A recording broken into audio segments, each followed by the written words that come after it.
Chapter 363. So what if Vivian could come to a city? The elves were xenophobic, especially afraid of humans. They would not allow humans to live in the city, and they would not allow humans to manage the city. Letting Chu Tian live in the elven city was a kind of restriction. The Forest of Chaos environment was different from southern Xia.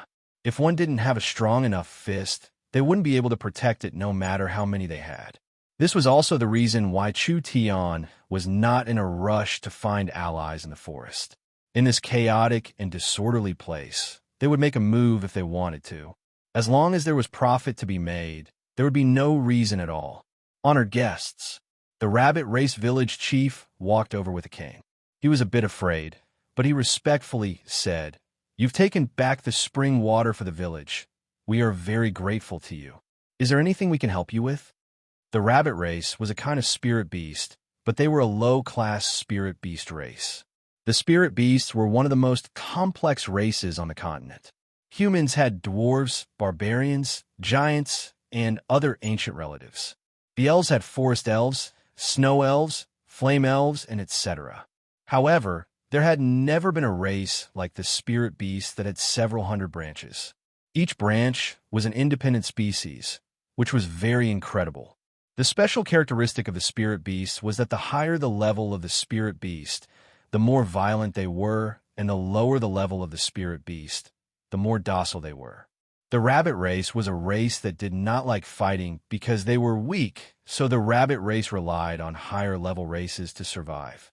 There weren't many independent rabbit race villages like this, and once they were targeted by hunters or demon beasts from other races, they would immediately be exterminated. The rabbit race did not have anything, and their civilization was very backward. They didn't even understand source energy arrays, not to mention alchemy. The spring of life was the foundation of the rabbit race's survival. Chu Tian's group had helped them take back the spring of life from the demon beasts. This was a large favor to the rabbit race. The only thing the rabbit race was worried about was that they had other plans. If these people had any bad intentions, this village would not be able to be kept. All the rabbit race members had to leave as soon as possible to avoid a disaster.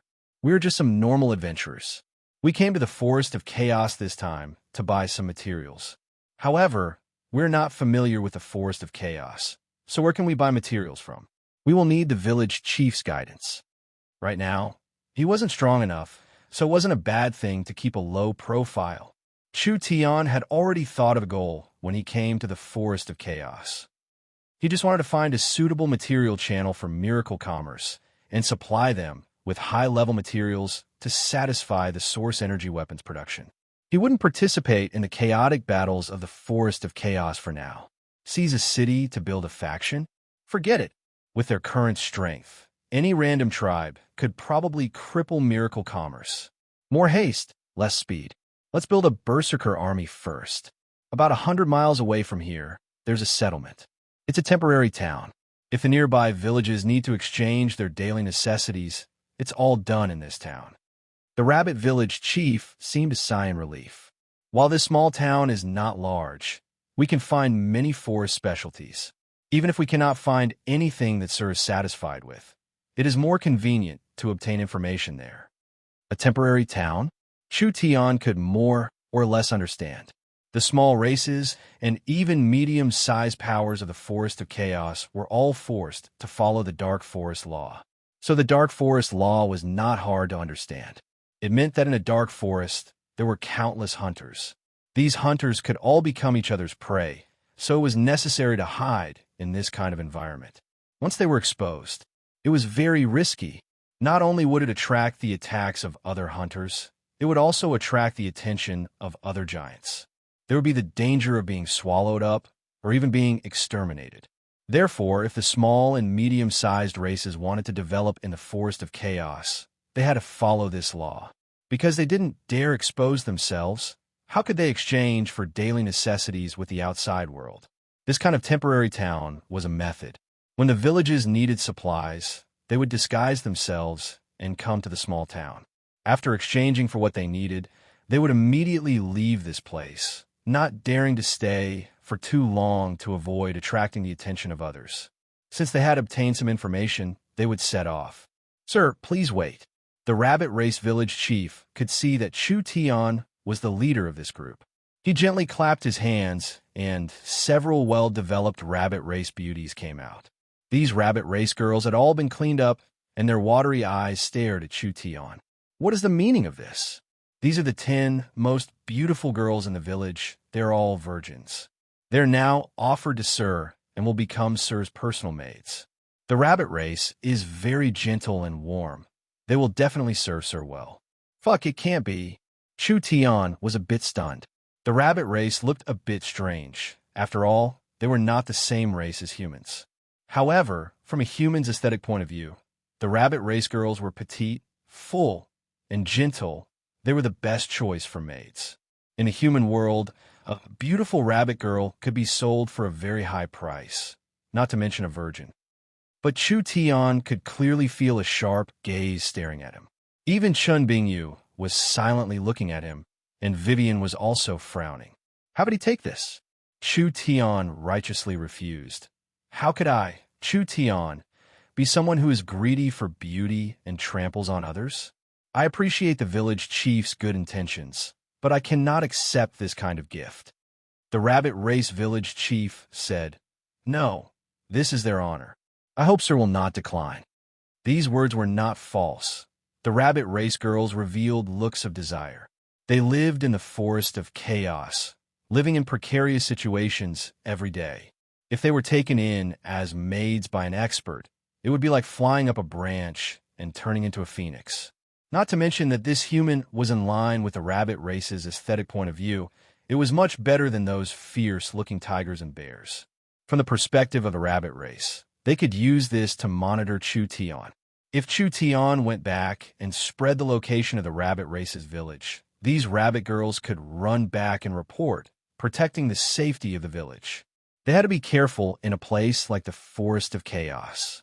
Village chief, don't force us. The small town is very dangerous. It isn't safe for us to bring the rabbit girls. Meng Yingying suddenly stood up and said, Leave them here first, and we'll take them away when we have chance. That's it. The rabbit race village chief saw that the other side didn't want it, and his heart couldn't help feeling a bit disappointed. Was not being greedy for small benefits really noble, or was he preparing to be greedy for more? This was truly a blessing or a curse.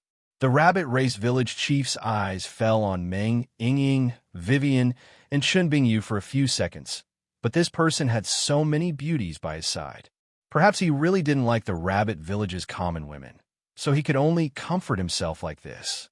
Chu Tian left the small village. Meng Yingying gave 2 coughs and said, The 10 beautiful maids are gone. Are you disappointed? How could that be? Am I, Chu Tian, this kind of person? I am a free love advocate. This kind of transaction needs the location of the sword art. Who knows what you're thinking in your heart? Meng Yingying rolled her eyes. She looked at the rabbit village that was shrouded in a faint firelight and sighed. But these rabbit people are quite pitiful. They are clearly so weak, yet they have to live in such a dangerous environment. I'm afraid that it's only a matter of time before they are discovered or destroyed. But it's really strange. The Forest of Chaos is clearly rich in resources, so why are they fighting each other? The Forest of Chaos has always been like this. If you don't destroy me, then I destroy you. Vivian was already used to it. It's hard for small tribes and small powers to survive. As long as they're targeted by a stronger power, they will be attacked for no reason. Meng Yingying said to Chu Tian, Hey, since this place is this chaotic, you should just unify it and let these weak races survive. Damn, look at your tone, it's like it's easy. Not to mention the others. What about the Dragon Lord? The weapons that Chu Tian could make now wouldn't even be able to harm a single one of his scales. Not to mention the Elven King, the Titan, the Beast King, and the Sea King. All these strong existences. But Chu Tian was not a cowardly person. He immediately patted his chest and said, Since it's Yingying's orders, I'll do my best to complete it. Meng Yingying revealed a sweet smile, feeling very satisfied in her heart. Since Chu Tian said this, there was definitely no problem. There was nothing in this world that he couldn't do. Vivian was very envious of Ying and Chu Tian's relationship. Chu Tian was the person she admired the most. When the five of them set off, it was already midnight. Traveling through the forest at night was a big taboo because most demon beasts wanted to move at night. However, Chu Tian was very bold, and he did not think that there would be anyone that could threaten him in the forest of chaos periphery. The Lost Forest was filled with large amounts of fireflies, sunlight vines, glow grass, fluorescent mushrooms, and etc. They automatically glowed at night. Although it wasn't very bright, it wasn't to the point where one couldn't see their fingers in front of them. Of course, not everything that glowed was good. There were some demons and monsters that released beautiful lights and illusions to confuse people's hearts, finally luring their prey into a trap. This was a beautiful and magical scene, but there were dangers everywhere. The sounds of insects were sinister, and there were demon beast roars coming from unknown places. The five of them didn't stop for a single moment. Although they were attacked several times along the way, they passed through without any danger. They finally arrived at their destination in the early morning. The morning glow was like a flame that fell into the forest. The pale golden sun covered the small town of Sardo, quietly standing in the small valley in the dense forest. If it wasn't for the rabbit race's village chief's reminder, even if they passed by, they wouldn't have known that there was a small town like this. It was hidden very well. It was covered in green vines, almost fusing with the forest. Sardo meant forest house in the spirit beast language, so most of the people in this small town were spirit beasts. The small town did not have guards or a mayor. In this place where laws were worse than dog shit, strength was everything. Whoever had a harder fist could do whatever they wanted. What made Chu Tian very surprised was that although it was small, it had everything. There were only a few thousand people in the small town. There were taverns, grocery stores, and all kinds of shops. However, those that could live here were not easy to deal with. For example, the owner of the Alchemist Hall, he was a fugitive from the Great Zhou country. This person was proficient in alchemy, refining poison to kill over 300 enemies. He escaped to the forest of chaos from the Great Zhou country and lived in seclusion in this small town, becoming one of the few humans here. He had been doing very well these past few years. Because alchemists were very rare here, when the important people in the village were sick, they needed to find him to treat them. Therefore, in just a few short years, this fellow had recruited many female apprentices, and they were all high-quality goods. The female apprentices only learned a bit about herbs. They could help during the day, and they could be used to relieve their desires at night. If a customer liked them, of course they were welcome to use them. Only there would be a special service charge when the medical fees were paid. Sometimes it was even more than their normal income. These girls did not have any property, and they had to endure being trampled and tortured all day, but they were very satisfied with their master and their current life. If it wasn't for their master having a bit of status, how could they eat their fill and live safely? After all, the lives of slaves were no different than insects. Strong alcohol, tobacco, hallucinogens, slaves, violence, and flesh. This small town was a small miniature of the forest of chaos, but it represented the majority of the forest of chaos. Chapter 364. The small town gave people a very strange feeling. Each person was tightly wrapped, and not only were they wearing large hoods, they were also wearing all kinds of strange masks. They were in a hurry and didn't talk to anyone. This place was specially built to facilitate the exchange of goods between the villages. Most of the people were from the nearby villages, and these villages were on guard against each other. As for the permanent residents of the town, whether it was the Great Zhou country's alchemist or the weapon shop owner, they were all criminals that escaped from various places. Each person was a hidden danger. Who was willing to deal with this kind of person? There was another kind of person hiding in the small town. This kind of person was a hunter, a bandit, or a human trafficker. Their job was to find a suitable village and kill them for profit. The women of the rabbit race, fox race, and elves could all be sold for a good price. As for the dwarves, bears, tigers, and etc., they were all qualified slaves. The forest of chaos was rich in resources, and even the smallest village had quite a bit of treasures. Therefore, Killing and stealing was the fastest way to get rich. There were no laws or rules here, so who could resist this kind of temptation? Under this layer of danger, a small town in the forest of chaos was completely different from a civilized country. It was very dangerous coming here each time. If it wasn't done well, not only would a person's life be in danger, it would even bring a disaster to the entire clan. It was because of this that Chu Tian's group was too eye-catching. The five of them did not hide themselves at all and swaggered in like this. Other than the elf who couldn't be judged, the other four looked very young and didn't seem very strong. So how could they not attract attention? They were simply pieces of fat meat. When the five of them arrived in the small town, they immediately felt over 10 gazes filled with ill intent. Dongfang, go and ask around. Chu Tian ignored the people sharpening their knives in the corner. See if this town has anything we want. All right. Dongfang Howren turned around and left. This Dongfang Howren was the previous Southern Summer King's eldest son and had the chance to become the new king of Southern Summer. But now he had become a member of Miracle Commerce. This was fate playing with people. But Dongfang Howren did not have any interest in the throne. Rather, following Miracle Commerce would allow him to have a better growth. This fellow was like an unpolished jade. With a bit of polishing, he would become another calm martial ruler, even surpassing Dongfang Gon. Chu Tian decided to nurture Dongfang Howren into a general of Miracle Commerce. In the future, he would have to rely on him to lead Miracle Commerce's army. However, Dongfang Howren was too young. Bringing him along to gain experience was a good thing. Let's find a place to rest. There should be a hotel here. The four of them hadn't even taken 2 steps. Stop! A few burly figures stood in front of him, each holding a weapon in their hands. Chu Tian fixed his eyes on them and saw that they were several ferocious-looking people of different races. There were thieves of the rat race and brawny men of the barbarian race. Their leader was a lizard man covered in green scales.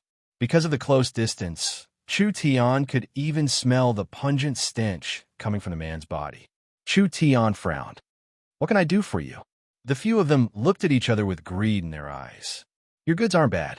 The lizard man in the lead threw out 3 low-grade source stones and then pointed behind him as he said, I'll buy these 3 women. Take the money and scram. Chu Tian was stunned. What was this? 3 low-grade source stones? That ferocious lizard man stared at Chu Tian.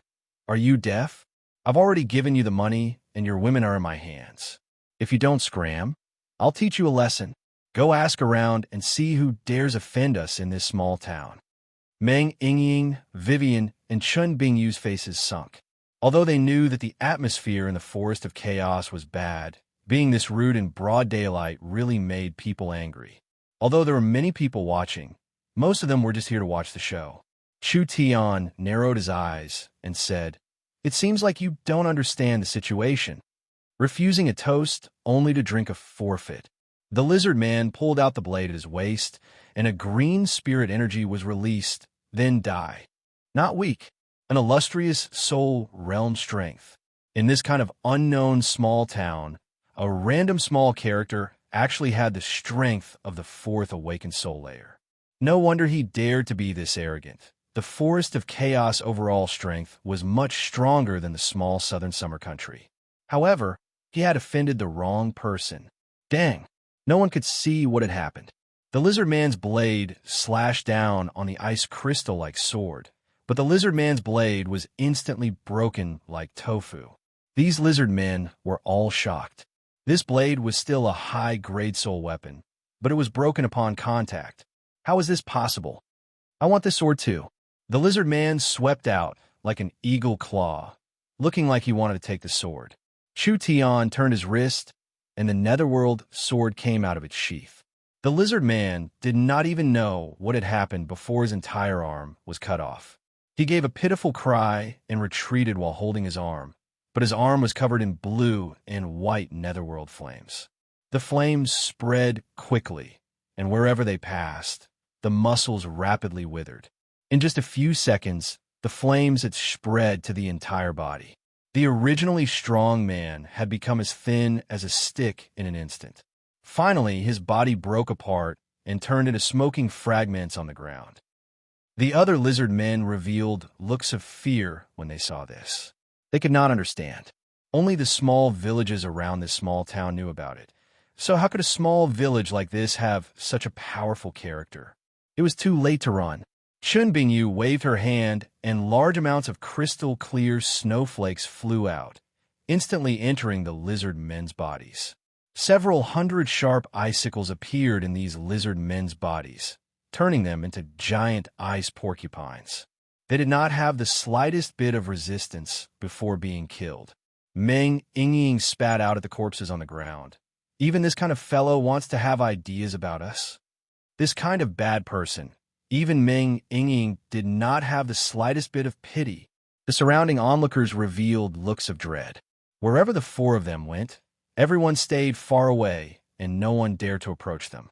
If they could kill the chicken to warn the monkey and save themselves some trouble, that would be the best. But would the situation be as smooth as Chu Tian imagined?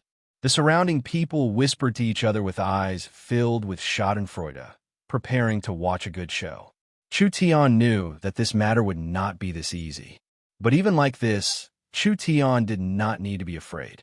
He did not believe that in a small town on the edge of the forest of chaos, there was anything that could threaten him. This is considered an inn. Meng Yingying stood in an incomparably simple stone house. It was like several stone balls buried in the ground, with the surface covered in moss and vines. There were even poisonous insects like centipedes and spiders crawling through the cracks. The inside of the small stone house was not much better. Each stone house was completely sealed and did not even have a single window. There were no lamps. The lighting tools here were made from the liquid of fluorescent insects. Each stone house was less than 2 meters tall and less than 10 square meters in area. It was simply like a dog's kennel. Meng Yingying felt that instead of living in this kind of place, it would be better to set up a tent in the forest. Safety was the most important thing in the forest of chaos. Although this house was simple, it was relatively stable. What made Meng Yingying, Vivian, and the others unable to accept was that Vin's boss was an orc. Orcs were a different race from spirit beasts, and there were many of them in the forest of chaos.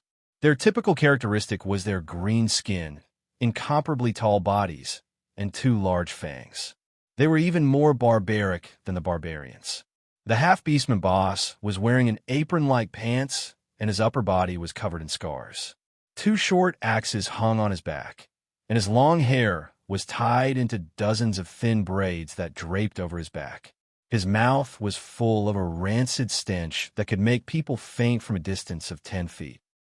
On the wall behind him, there were all kinds of marinated demon beast meat that had maggots growing on it. There were also bottles of unknown wine placed in a row. "Do you want to stay here?" The orc spoke in the spirit beast language. 1 low-grade source stone per day. So expensive. Meng Yingying's eyes popped out. 1 low-grade source stone was equivalent to 1 million gold coins. 4 or 5 million gold coins could buy a pretty good inn in southern Xia. You're definitely trying to rip us off because we're outsiders. The orc dug his large nose. Ignoring Vivian and Meng Yingying's disgust, he took out a sticky substance and smeared it on his pants. "So what if I'm ripping you off? You can stay if you want." "You, Yingying, forget it." Chu Tian didn't want trouble, so he took out 3 low-grade source stones, at most 3. "Arrange a room for us." The orc's eyes lit up, and he immediately put away the source stones. He revealed a smile. All right, come with me." This green-skinned fellow brought them to a room. Meng Yingying looked at the dirty orc, and her heart began to whisper. The orcs were the most notorious race, even worse than the barbarians. Was it really safe to live in their place? After the orc boss took the money, he became much more enthusiastic. At this time, Dongfang Howren came back. "I didn't see any or being sold in the market. They're only trading local specialties. Wouldn't this be a wasted trip?" And they were living in this kind of damn place. It's not strange. The refining skills of a small village are low. Even if they found high level ore, they wouldn't be able to mine it. Even if they could mine it, they wouldn't be able to refine it. Chu Tian shook his head and said, "But it's not a wasted trip. At least in this town, we can gather more information or we can find the nearest city in the forest." While they were talking, The orc boss came back. He was holding a dirty plate, enthusiastically placing it in front of them. There was a bottle of wine and several pieces of black beast meat on the plate. The boss wiped his dirty and greasy hands on his equally dirty trousers. His ugly and fierce face grinned, revealing his 2 yellow tusks. "Honored guests, please have a taste. This is our Beastman race's wine, free of charge. You will like it." He personally poured a cup and gave it to Chu Tian. Chu Tian looked at the muddy liquid in the cup, and his expression became strange. The orc boss was very angry. In the orc race, refusing a friend's wine is very rude. "Old brother, it's fine if you put poison in the wine," Chu Tian said with a look of disdain. "Can't you change it to a better wine? This is like shit. Who do you expect to drink it? You want to use it to poison us? Do you really think Father's brain is full of shit?" The orc boss was shocked. He had bought this poison from the town's alchemist. He had promised that it was tasteless and that no one would be able to see through it. There were many guests that had been easily poisoned to death by the orc boss and then taken away all their belongings. So how could this fellow recognize it with a single glance? "You dare not appreciate it." The orc boss smashed the cup and took out 2 short axes from his back. He fiercely said, "I'll let you know the result of rejecting the orc's good intentions." Since the soft approach didn't work, they were going to use the hard approach. Dongfeng Howren kicked out, and the orc boss was sent flying out the door. "This strong?" The orc boss quickly stood up, but before he could say anything, an arrow pierced through the stone wall, piercing through the orc boss' chest. Damn! Where did this arrow come from? The Beastman boss had died without knowing why. More and more arrows pierced through the walls, wildly shooting at the people in the hotel. The person shooting the arrows outside clearly wanted to kill everyone in the hotel. Chu Tian's group felt this was strange. Who the fuck was shooting arrows outside? Could this place be any more chaotic? "I'll do it." Vivian suddenly cut open the space and led everyone out of the hotel. Chapter 365. Dozens of fierce bandits from different races surrounded the small inn in circles. Every single one of them held a bow in their hands and shot arrows at the inn. They were clearly not ordinary people. Every arrow contained powerful spirit energy, and that sharp power could easily pierce through a small stone house. The orc boss had been killed by the arrows. "This is the result of offending us." The leader of the snake clan summoned several large fireballs and smashed them. The small one that was riddled with holes finally exploded and collapsed. The intense flames burned the inn to ashes, and under the heat, the corpses were burnt to ashes. "Stop!" The snake clan leader waved his hand. "They should be dead. Dig out the corpses and let everyone have a look. I want to see who dares to kill my Siku's subordinates." Yes. Several bandits rushed into the ruins to extinguish the fire and immediately began to search for the corpses. "Boss, there's no one here. What did you say?" The snake man, Siku, had a stunned expression. This was impossible. They were clearly inside. Could they have evaporated into thin air? At this moment, a voice came from behind him. "Hey, are you looking for us?" Siku turned around, and 5 people appeared behind him. They were less than 10 meters away, and it seemed like they had been standing here for a long time, but Siku did not notice them at all. 4 humans and 1 elf. Weren't these the fellows that had offended him? Now they were completely unharmed and had mysteriously appeared behind him. Meng Yingying saw their appearance and said in a disgusted voice, "What kind of race are these? Why are they all so ugly?" The snake clan was not a spirit beast. Rather, they were an independent race. They had a snake's lower body and a human's upper body, but their skin was covered in scales. Their eyes were cold and gloomy, their voices were low and hoarse, and their tongues were forked, making them look very ugly. These fellows should be with the lizard men from before. This mob did not belong to any race and was clearly a group of bandits that ruled this place. "Damn, you dare play tricks on me?" Chu Tian revealed a face of ridicule. "Play tricks on you? Are you worthy?" Scott's forked tongue retracted, his long and narrow snake eyes filled with anger. "Do you know who I am? Damn it, it's none of my business who you are." Chu Tian waved his hand impatiently. "So noisy. Who can make him shut up?" Chun Bingyu and Dongfang Haoran stood up. Siko pulled out a trident. You dare to challenge Lord Siko? You overestimate yourselves, Dai. Siko's 3-meter-long tail jumped up, and he shot out from the ground, charging forward like a meteor. A dark green viper source spirit appeared, and the surroundings were filled with a green poison fog. A poison-attributed source spirit? This kind of attribute was indeed a little difficult to deal with. However, this snake man's cultivation was only in the 7th awakened soul layer. Although he had reached the true soul realm, if he was placed in the 3 great clans, he would be considered a senior elder. He could be considered a first-class expert in the southern Xia. But meeting Chu Tian's group, he could only be considered unlucky. In the end, Chun Bingyu directly grabbed the trident. Siko revealed a sinister cold smile, seeking death. The trident released a large amount of dark green poison that instantly exploded onto Chun Bingyu's divine sense. This poison was very corrosive and could easily corrode a true soul realm cultivator's protective spirit energy. This girl dared to block this attack with her bare hands. She was no different from a dead person. Who would have thought that Chun Bingyu would not react at all? This strong corrosive poison could not corrode the Starlight immortal body and could not harm Chun Bingyu at all. Instead, an extremely cold energy was released from Chun Bingyu's body. All of the poison was frozen and sealed. The ice spread along the trident to the snake race's entire body. The snake man saw that the situation was bad and immediately retreated. A pitiful cry rang out. Siko retreated, but with a cautious sound, both his arms were broken. His frozen arms fell to the ground along with the trident.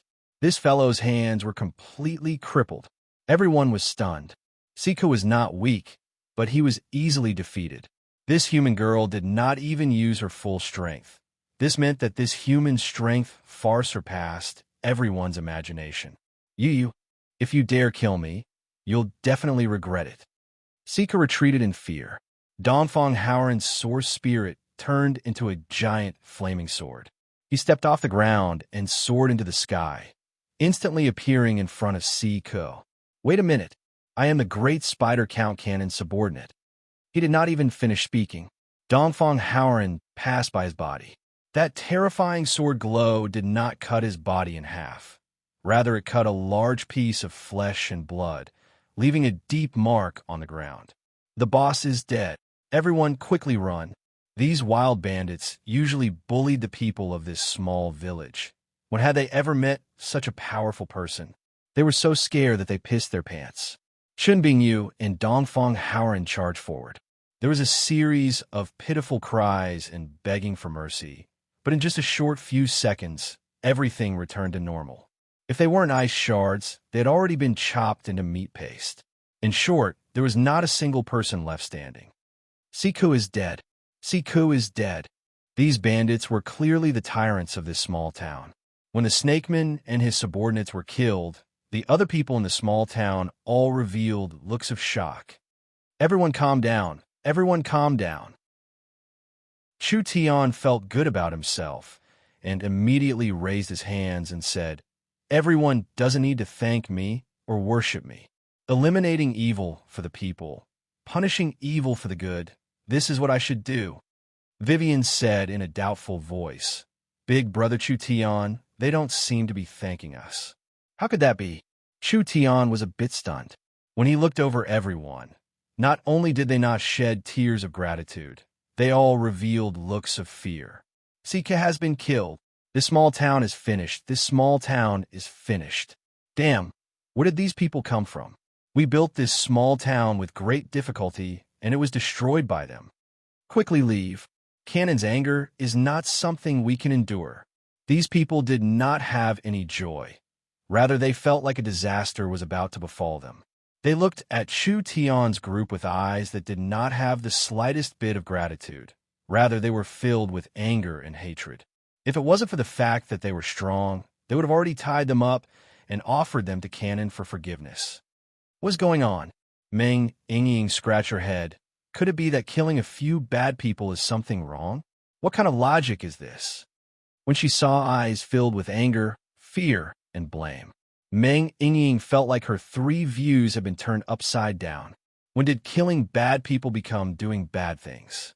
Chu Tian knit his brows. These fellows did not have a normal background. The powers in the Forest of Chaos were all vassals, so these fellows could be controlled by a certain power. They could act like tyrants in this small town, and the fact that the small town was not destroyed, it was all because of this power's protection. This can't be blamed on them. Chu Tian patted Meng Yingying's shoulder. It is not easy for these low-level powers to have a small town. Many villages rely on this small town to survive. Now that the small town can't be protected, of course they hate us. Then what do? We didn't do anything wrong. Chu Tian shrugged his shoulders. Could it be that we have to swallow this humiliation after being bullied to this point? That's not my style. Don't think about it too much. There are many things in this world that can't be said right or wrong. Let's go to these fellows' nest first and see if there are any clues. It would be best if we can investigate the origins of that reptile count. I don't want to cause trouble for no reason. Who is the spider count canon? Vivian had never heard of him before, so he shouldn't be any large character. Siku and the others were human traffickers in the Forest of Chaos before, but they met the spider count and were recruited as his underlings. They were the spider count's agents in the small town, collecting protection fees and transaction fees. Of course, most of this money had to be handed over. In a place like the Forest of Chaos, it was impossible to survive without a strong enough umbrella. The Spider Count Cannon's reputation was not small, and it was his reputation that prevented the small town from being destroyed by outsiders. As Siku's agent, naturally no one dared to provoke him, so he could do whatever he wanted in the small town. Not only did he ruthlessly oppress the villagers, he also promoted the business of other human traffickers. This poor ghost doesn't have any property at all. Chu Tian searched Siku's place.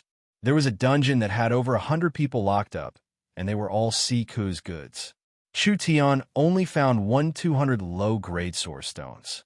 This was not a small amount to normal people, but it couldn't enter Chu Tian's eyes. Open the dungeon and let everyone go. Chu Tian was not interested in human trafficking, so he opened the dungeon and let everyone go. However, at this time, there was a very special slave that caught Chu Tian's attention. This was a man that was only 3 meters tall, not even as tall as Vivian. However, his muscles were very well developed, and his face was covered in a red beard. His age was equivalent to a 20-30-year-old human. Dwarves? Why were there dwarves here? The dwarves were famous for their refining skills. Each dwarf had an outstanding talent in refining, so the price of dwarven slaves was not low. The most important thing was that dwarves usually lived in mines. As long as he found a dwarf, wouldn't he be able to find the high-level ores Chu Tian needed? Chu Tian quickly made him stay. Dongfang Howren held the dwarf in one hand as he walked over and threw him in front of Chu Tian. The dwarf said a bunch of things. His two little eyes were wide open like he was filled with rage. Meng Yingying did not understand the dwarf language. What is he saying? Vivian explained. The dwarves think we are bad people. They think we are human traffickers. Chu Tian explained in the dwarf language before asking about the ores. After all, buying ores was the most important thing in this trip to the Forest of Chaos. It was impossible for the dwarves not to know about ores. They relied on this to make a living. The dwarf looked at Chu Tian in doubt and asked in a heavily accented human language, "You really aren't Canon's minions? So you can speak the human language?" Meng Yingying rolled her eyes. "We don't even know who Canon is. You just need to tell us if you have ores to buy or not. We really need them." The dwarf revealed a dejected expression. The dwarves have a lot of ores in their mines. Only what? The dwarf revealed an angry expression. "Our mines have already been taken away." Taken away? Who did it? Spider Count Cannon. All right, Chu Tian patted his forehead.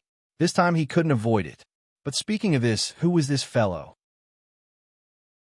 Chapter 366. The dwarves were naturally on guard against humans. This was the same reason as the elves being on guard against humans. Humans were one of the most complicated races on the continent. Saying they were noble, of course they were not, but saying they were evil was not completely true. However, The human traffickers and hunters in the Forest of Chaos were mostly working for the humans. The humans were gradually becoming the wealthiest and most technologically advanced group on the continent. Although the human race's overall strength was weaker than the spirit beasts and elves, their future potential could already be seen. The dwarves already had nothing. Being on guard was being on guard, but there was nothing to lie about, so he said everything he could. This dwarf's full name was Tino Oldman, living in the Oldman Mines 200 kilometers away. The Oldman Mines had around 50,000 dwarves at its peak. After over 100 years of development, they had built a large underground palace. The dwarves' nature was somewhat similar to that of the dragon race. They had a very strong hobby of collecting precious things. However, compared to the dragon race, who were greedy for everything, the dwarves only liked mineral resources, such as precious metals, rare crystal ores, and divine weapons. Therefore, an old mine that had been operating for 100 years was no different from treasure. This was also the source of all disasters. The dwarves followed the dark forest law, trying their best to hide themselves. However, they were different from the other races. Once the other races were exposed, they would immediately move away, but the dwarves could not give up on their mines. The Oldman mines were finally exposed, attracting countless greedy people. But the dwarves were a race of warriors. They were well equipped with powerful weapons and were very powerful in battle. Adding in the defense system they had built over 100 years, it was hard for enemies to break in. In the last 10 years, they had been attacked every now and then, but the dwarves won every time. Only after a long period of fighting, the dwarves' population had shrunk to around half of their peak population. While the dwarves were feeling tired, a powerful opponent had appeared. This guy was Cannon, nicknamed the Spider Count. Cannon had hired large amounts of bandits to attack from the outside, and he had the Spider Army dig tunnels to launch a sneak attack from the inside. After a fierce battle, the dwarves were either dead or captured alive. The entire Oldman mines had fallen, and even those that managed to escape were powerless to reverse the situation. The dwarves' 100 years of wealth had been taken by Cannon, and over 1,000 dwarves had been sold as slaves to human countries. The entire Oldman dwarf clan was finished. Tino drank cup after cup of wine, his face filled with anger and resentment. Vivian was indignant. He's just a nobody that I've never heard of. How can he be so arrogant? Don't worry, dwarf brother. We'll help you get the mine back. Meng Ying scratched her head, a bit confused. I know about spirit beasts and elves, but what are spirit insects? From the Spider Count, nickname, and the dwarf description, this fellow was without a doubt a spirit insect. The Forest of Chaos did not just have a few strong powers on the surface. There were many powers that were hidden and unknown to people. The spirit insects were like this. As for how strong they were, the elves all had their own opinions, and there was no conclusion for a long time. The spirit insects were very special, living in the underground world. Most of the underground cities were ruled by various spirit insects. Therefore, in terms of influence, the spirit insects were not inferior to the elves or spirit beasts. But because the spirit insects did not like living on the surface, they rarely clashed with the elves or spirit beasts, so it was hard to estimate the other side's strength. There were some elven elders who had expressed their opinions that the spirit insects hidden underground in the Forest of Chaos were much stronger than imagined. They were one of the most mysterious powers in the Forest of Chaos, so the elves had to take precautions. But there were some elven elders who thought that the spirit insects were similar to the spirit beasts, having many different races. There were many different spirit insects that would fight with each other, and the intensity would not be inferior to the battles on the surface. Although there were a lot of them, it was nothing to worry about. No matter who was right, it was an indisputable fact that there were a large number of spirit insects in the Forest of Chaos. From Tino's description, the Spider Count Cannon was very strong. Not to mention that Cannon had at least 20-30,000 people under him, and they were all not weak troops. No matter how strong Chu Tion's group was, if they met a battle where the numbers were not equal, they would be exhausted to death.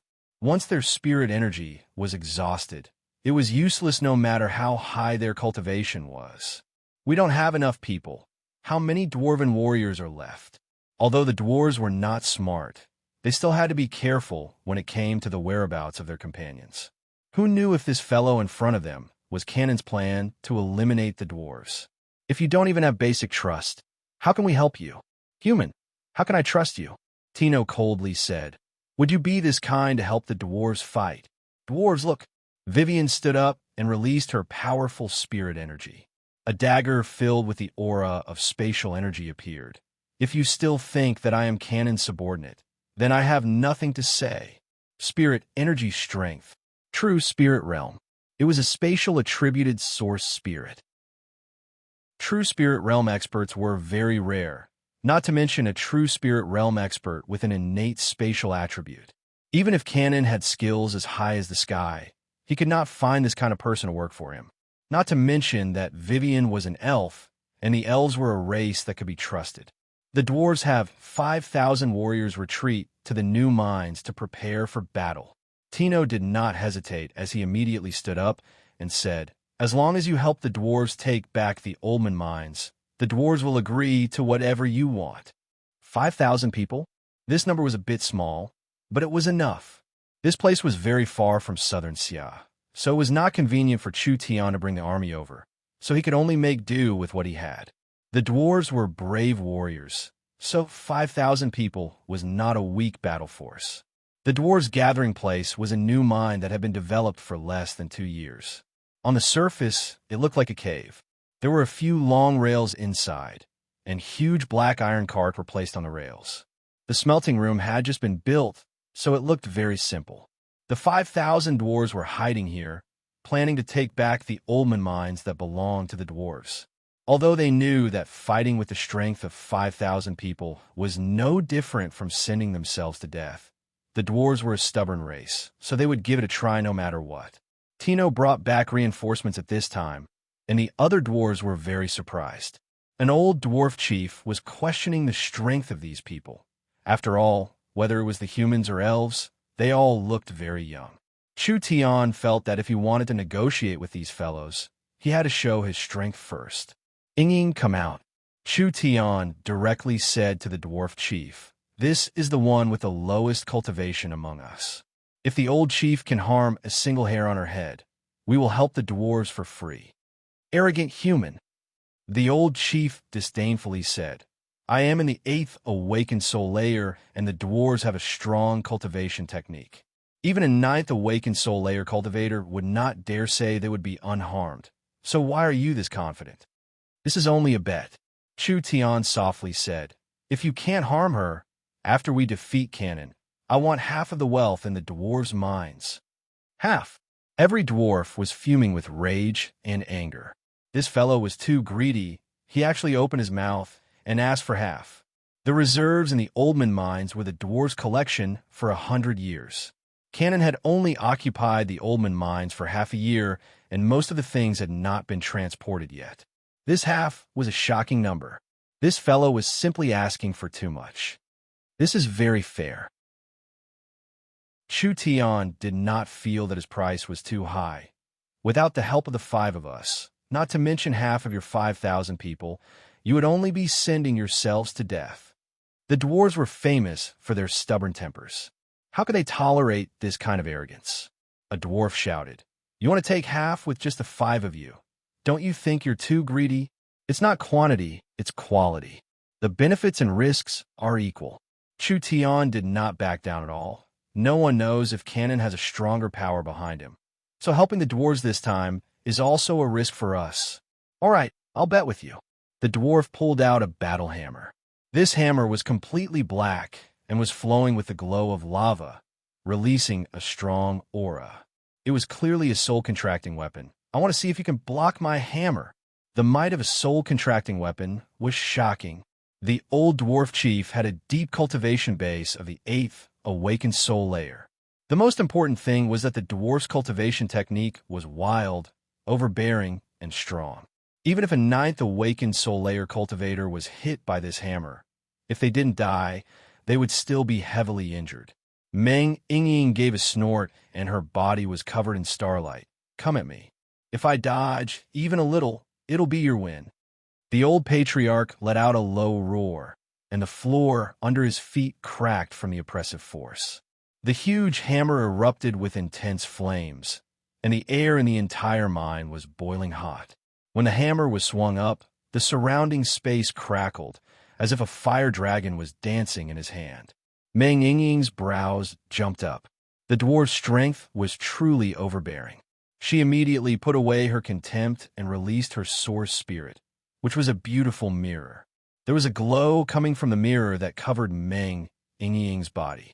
Yingying's mirror source spirit had two abilities. The first ability was mirror imitation. As long as she was strong enough, Yingying could copy any cultivation technique or source spirit. Although it was only temporary, it gave her various abilities. The second ability was mirror reflection, which was a defensive ability. When Yingying was attacked, this source spirit's power would reflect a portion of the attack back. When the starlight immortal body and the mirror source spirit were used at the same time, Yingying's defensive power increased by several times. The dwarf chief's wild hammer slammed down on Yingying's body. With a giant explosion sound, the surrounding ground was shattered by the force. Meng Yingying only used her arms to block it, but she wasn't injured at all. What? Just as the dwarf chief's face turned pale with fright, a mountain-toppling power bounced back at him like a mountain. The dwarf chief coughed up a mouthful of blood and was sent flying into the wall, creating a large hole in it. Chief, the other dwarves were shocked. Meng Yingying had a proud look on her face. Although the starlight protecting her body was cracking, it was not broken. This old fellow was truly strong. Meng Yingying used all her strength to activate the mirror source spirit, consuming half of her spirit energy and sending him flying. The dwarves did not look down on these 5 people at all. If the weakest person had this kind of strength, then how strong was the strongest? This team of 5 people had the ability to turn defeat into victory for the dwarves. The dwarf chief was supported by his clansmen as he walked out. The dwarves agree to your request. As long as you can kill Cannon and take back the mine for the dwarves, half of the wealth will belong to you.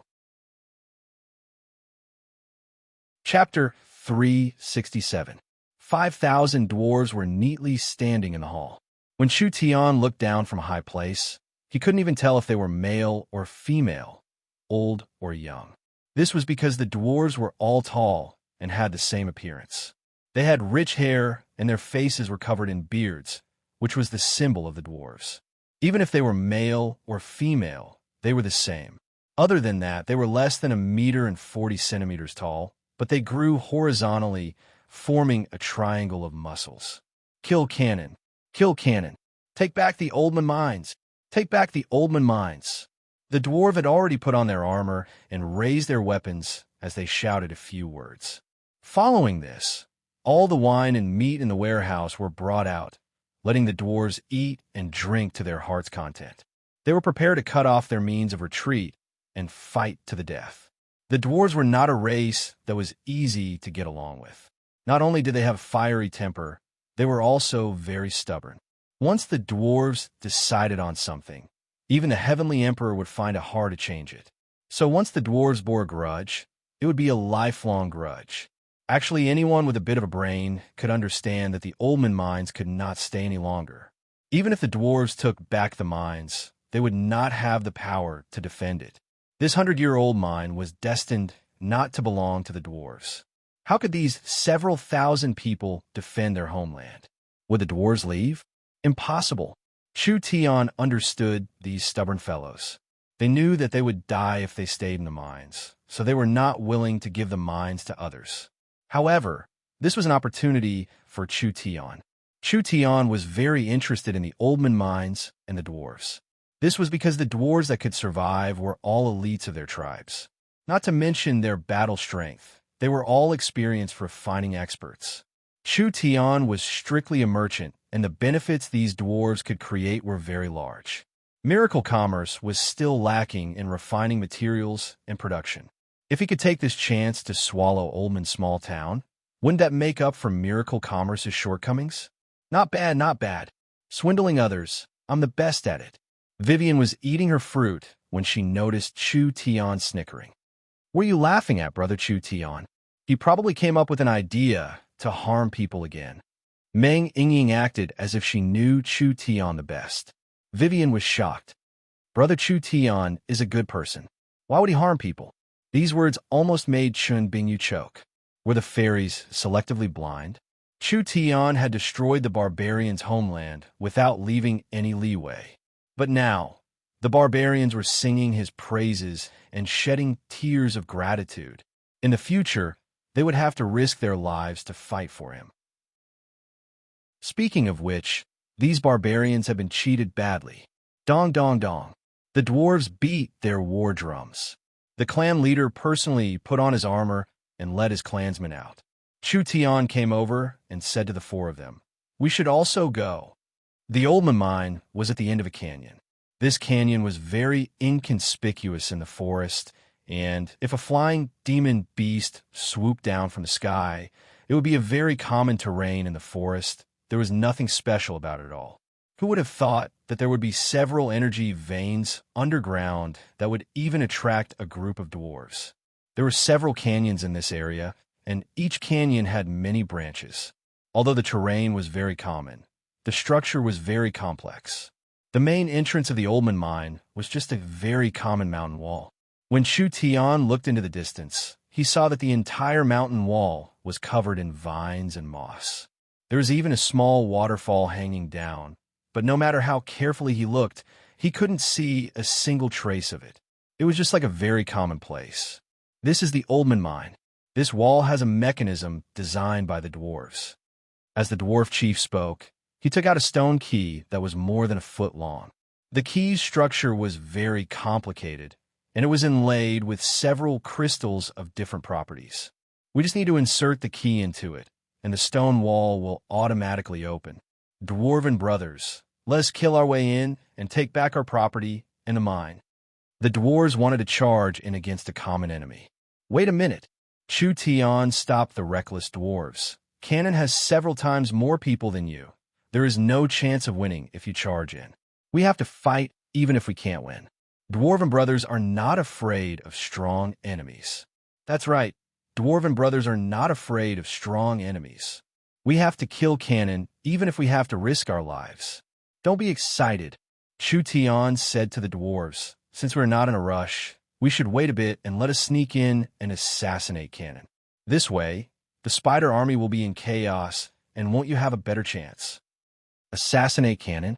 The dwarf chief's face slightly changed. You can do it? Other than here, there is no other place we can go. Would I say something I couldn't do? Chu Tian first asked for a detailed map of the Oldman mine. When he looked over the environment of the Oldman mine, he couldn't help being amazed.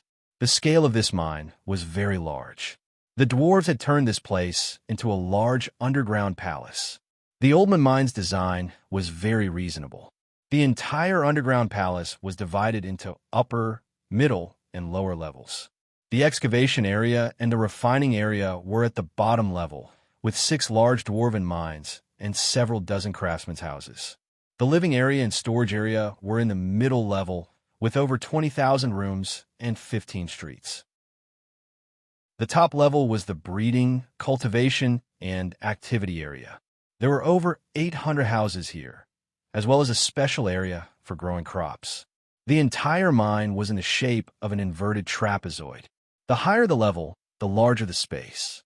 It could hold over 100,000 people at the same time. If they could solve the problem of food and living resources, even if 200,000-300,000 people lived here, it would still be possible. How is this a mine? This was simply a small underground city. I want you to bring us in. Chu Tian gave the map to Vivian. Can you see if you could do it? Of course, there's no problem. Vivian raised her chest and confidently agreed. But she had a worry. Only I don't know the situation in the mine, and I don't know where Cannon will appear. If we teleport in and appear in the middle of a large group of enemies, wouldn't that be walking right into a trap? Gee. The little fox stretched out its head. It was unknown when a large jade ball had appeared in its hand. This was not a normal jade ball. There was a pupil on it that released an indescribable might. Stop showing off. Chu Tian directly slapped the little fox's butt. Get to work. The little fox gestured a few times with its claws. "You little fellow, you're actually bargaining with me again. It's been too long since I've beaten you. Are you itching for a beating?" Chu Tian understood the little fox's style very well. This fellow would not do anything without benefits, so he could only agree. All right, I'll give you a portion of the benefits when the time comes." Vivian did not understand Chu Tian's pet too well. She only knew that this fellow had a bit of skill. Moreover, it was very understanding and its intelligence was higher than a normal human's. The little fox obtained a satisfied answer and began to release its divine sense while holding the divine eye.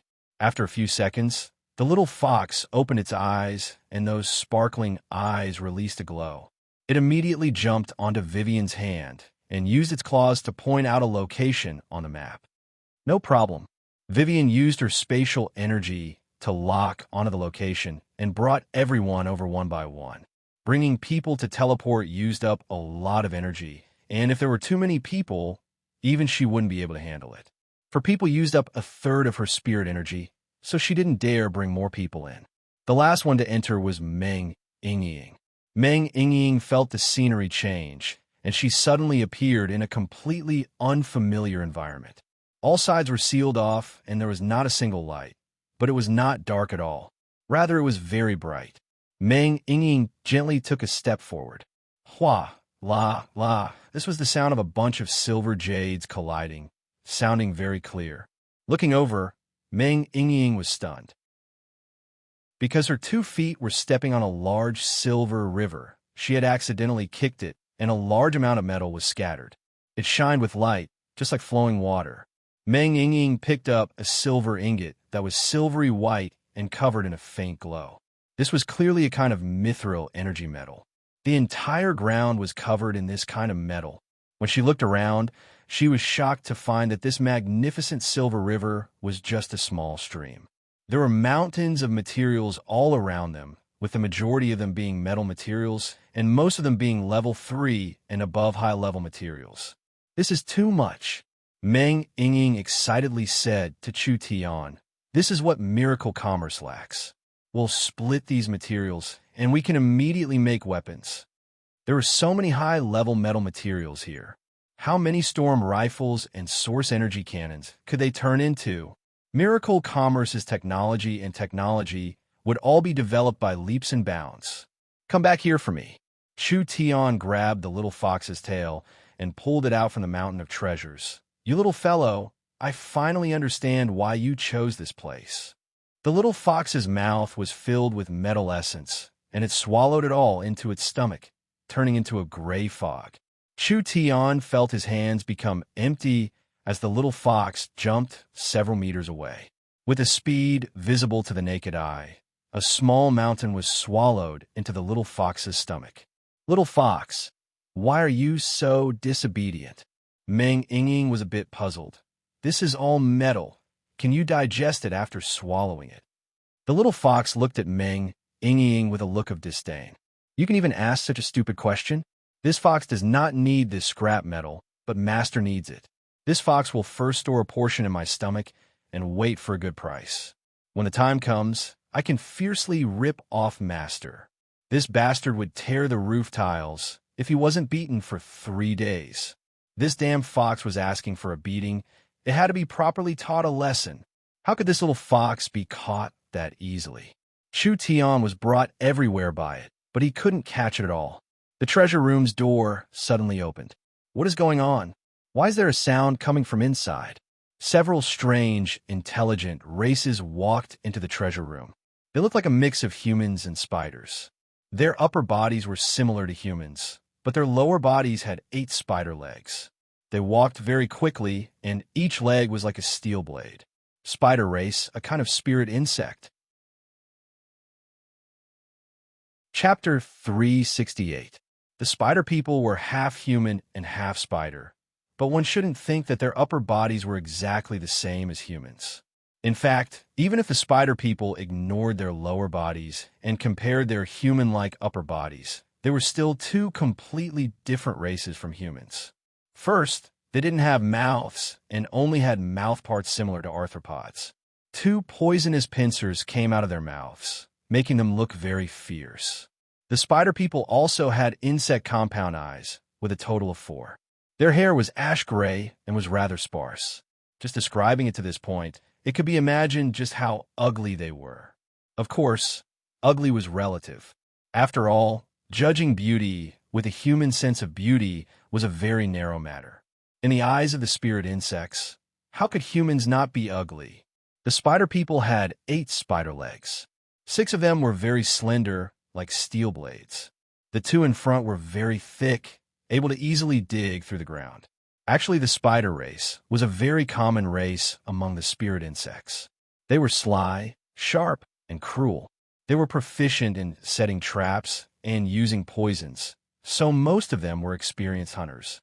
A strange sound from the storage room attracted the attention of the guards.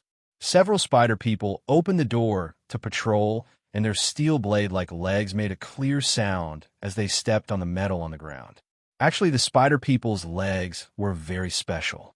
Not only could they dig through the ground, they could also absorb spirit energy, allowing them to stand on walls and even walk on the ceiling. No matter what kind of terrain it was, it could not stop the spider people. Other than that, the spider people's legs were covered in fine hairs. These hairs were not decorations. They were covered in the spider people's unique spirit energy. This spirit energy could be transmitted several meters away, and even the slightest vibration could not escape the sharp senses of the spider people. Several spider people looked around and didn't find anything strange. Could be they were thinking too much? When the spider people were filled with doubts, their sensitive bodies suddenly felt a very slight vibration, as if there was a sound coming from under their feet. When the several spider people lowered their heads, the metal ingots under their feet were frozen by the blue and white frost. By the time they felt that something was wrong, it was already too late. The cold current quickly gushed out, and the several spider people didn't even have time to react before they were instantly frozen into ice sculptures. Chu Tian used his sword to hit each ice sculpture, and they instantly shattered into pieces. Hurry up! The little fox was a bit unwilling to take out the eyeball. Its divine sense spread out with the divine vision and everything in the Oldman mind. Even the most inconspicuous detail could not escape its sight. On the second floor of the luxurious palace, there was a particularly burly and majestic arachne sleeping amidst a large number of the dwarf's precious collections. Only half of his body was exposed. This spider person was not the same as the others. Although his body structure was also half spider and half human, his body was almost twice the size of a normal spider person. The skin on his upper body was greenish-black, and the surface of his body was covered with strange totems and incantations. He was wearing a gorgeous armor and a purely decorative cloak. A thick, 3-meter-long spear lay horizontally beside him. That's right. It must be the spider count Cannon. Cannon was sleeping soundly, but the pillars around the palace were covered in dense spider webs. When the little fox's divine sense entered the palace, almost all the spider webs began to tremble. These vibrations followed the pillars and the ground, finally being captured by the sensor on Cannon's leg. Who? Cannon stood up from the countless treasures, and his ugly spirit insect face was filled with vigilance. Divine sense? Someone is using their divine sense to investigate this place. There's a mouse that has snuck in. When he heard the leader's voice, instantly several hundred elite spider race warriors charged in. Search! Cannon angrily roared. It should be nearby. Have everyone gather here. We must find a mouse for me. Almost in an instant, several thousand spider race people began to move. They used their high senses and speed to quickly search around the hall for the intruder. The little fox put away the eyeball and quickly gestured at Chu Tian a few times. Vivian asked, "Have you found it?" "We found it, but it's a bit bad. We've already been discovered." "What? How did they find us?" Chu Tian never thought that the spider race would have this kind of special ability. Not only could their spider webs sense normal vibrations and energy changes, they could even sense divine sense scanning. This was very rare. Cannon has gathered his army. It's impossible for us to sneak attack. The entire mine is filled with spider race, people searching, and once we're discovered, we won't be able to complete our mission. Everyone's faces slightly sunk. Although the 5 of them were very strong, they couldn't resist the attacks of tens of thousands of people. Not to mention that from the dwarf's description, Cannon himself was a true spirit realm expert. They thought that with Vivian's spatial abilities, this assassination would be very easy, but who would have thought that this kind of accident would occur? It seemed like they had underestimated these insects. Meng Yingying nervously asked, "What do we do?" "This matter is a bit troublesome, but there's no need to worry." Chu Tian maintained his calm. There is nothing to be afraid of. The little fox can use its divine eye to release its divine sense, so it can jump to any spatial location. This is different from radiating divine sense from a person's divine sense. Cannon's search will be fruitless, so his people will spread to other areas. When a number of troops decreases, we'll make our move at that time. All right. It was just like what Chu Tian had guessed. Cannon thought that the intruder was nearby or even in the palace, so he gathered several thousand people to search every corner, not letting go of a single corner. The spider people had a strong perception, and with this many people searching, even if the other side had a powerful cultivation technique, they would not be able to hide. However, no matter how the spider people searched, it could not find the other side. This made Cannon a bit uneasy. Could it be that the other side had already escaped when they were discovered? This place was heavily guarded both inside and outside. If they could escape from this kind of defense, they would not be ordinary people. Slime mice. Cannon was a bit restless. Search. We have to find them even if we have to dig 3 feet into the ground. I don't believe that they can disappear into thin air. Cannon ordered the spider army to scatter and search, but he placed spider webs around the entrance and exit of the palace. This would prevent the other side from sneaking back and attacking. No matter how skilled they were in stealth, they couldn't just pass through walls, right? Even if they passed through walls, the slightest change in energy would be detected by the spider silk. Not to mention that Cannon was very cautious. On one hand, he sent people to search. On the other hand, he left 200 elites by his side. This was enough to deal with any sudden situations. Cannon could not understand. Why would someone run in here? Just as he was feeling perplexed, the surrounding spider silk trembled again. This time, it was no longer a divine sense scan, but a kind of violent energy disturbance. An incomparably sharp force directly repelled the other forces in the space, forcibly tearing the space apart. This is bad. Spatial energy. Cannon was shocked. Be careful, there's an assassin.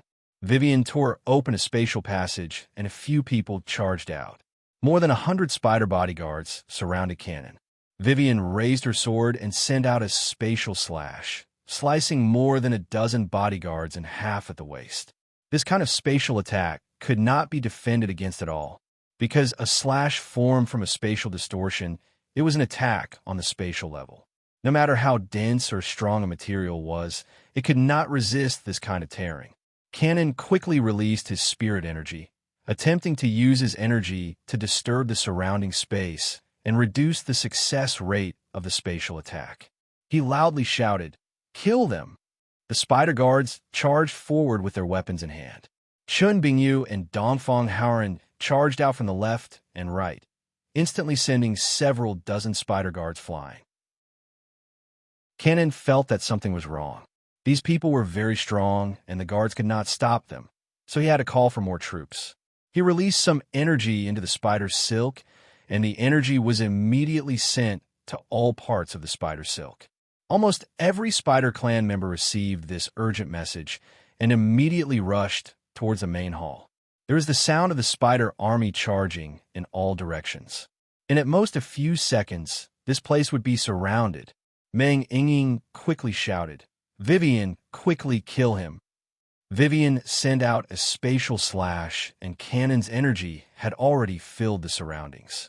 Although his cultivation couldn't stop the spatial attack from forming, he could still slow down the speed of the spatial slash. Cannon pulled back in time and dodged the attack, but one of his legs was still cut off. "Consider yourself lucky." Vivian gave a snort and began to condense more spirit energy.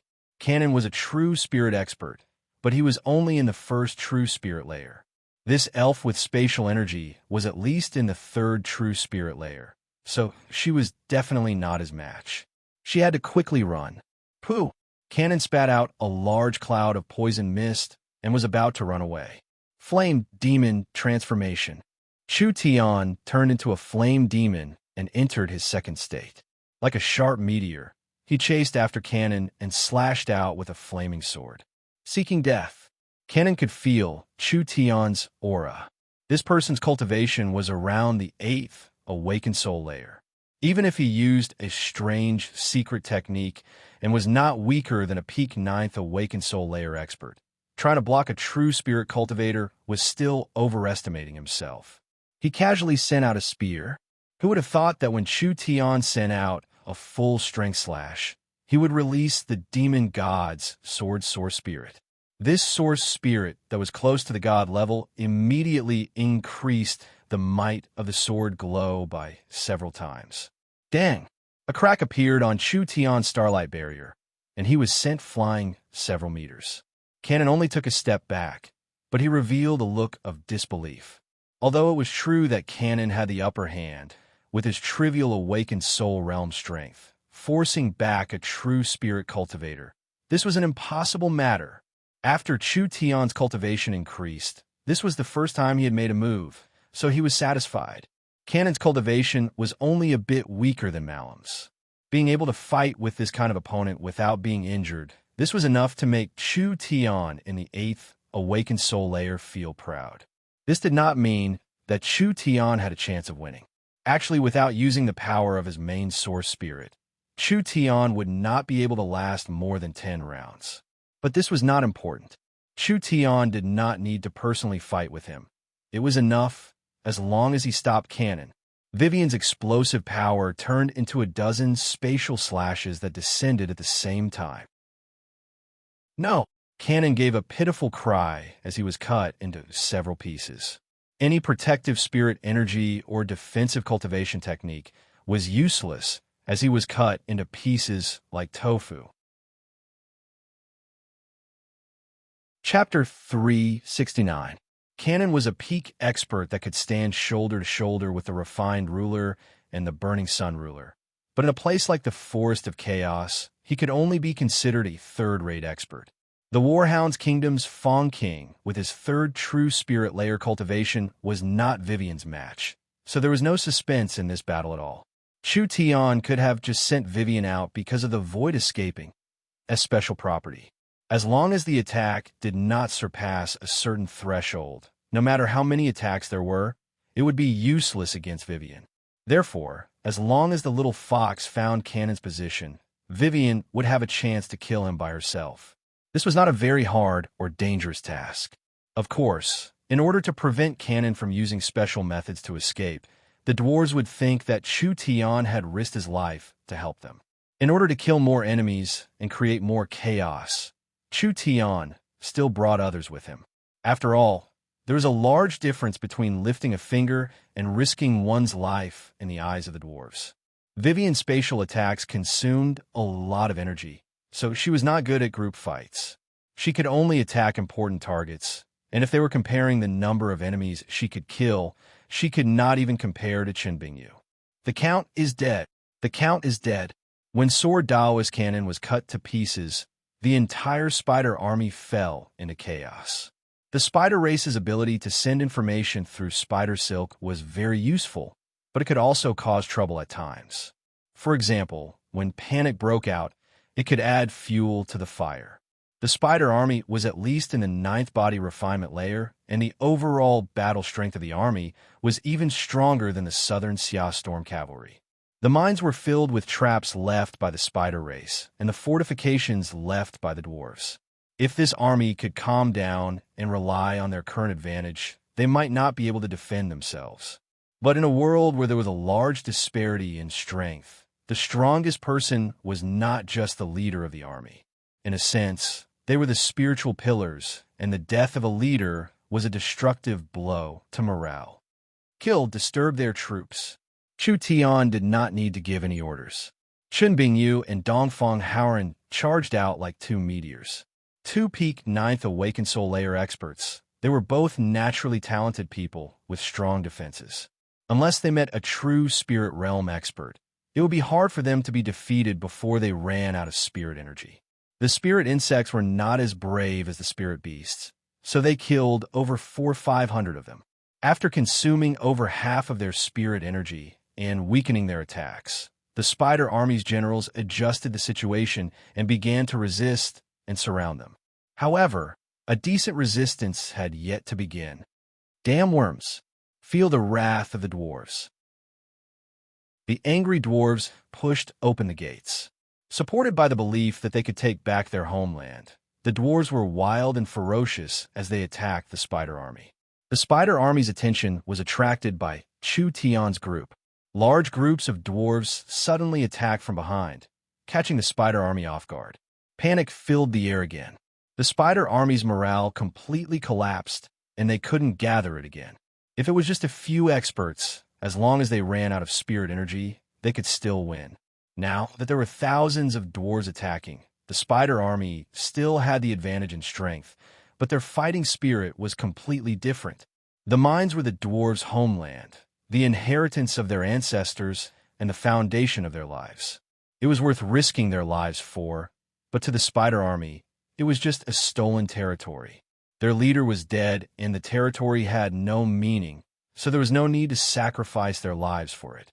Finally, when the battle ended, less than a third of the spider army had escaped, and the rest had been killed by the dwarves in the mines.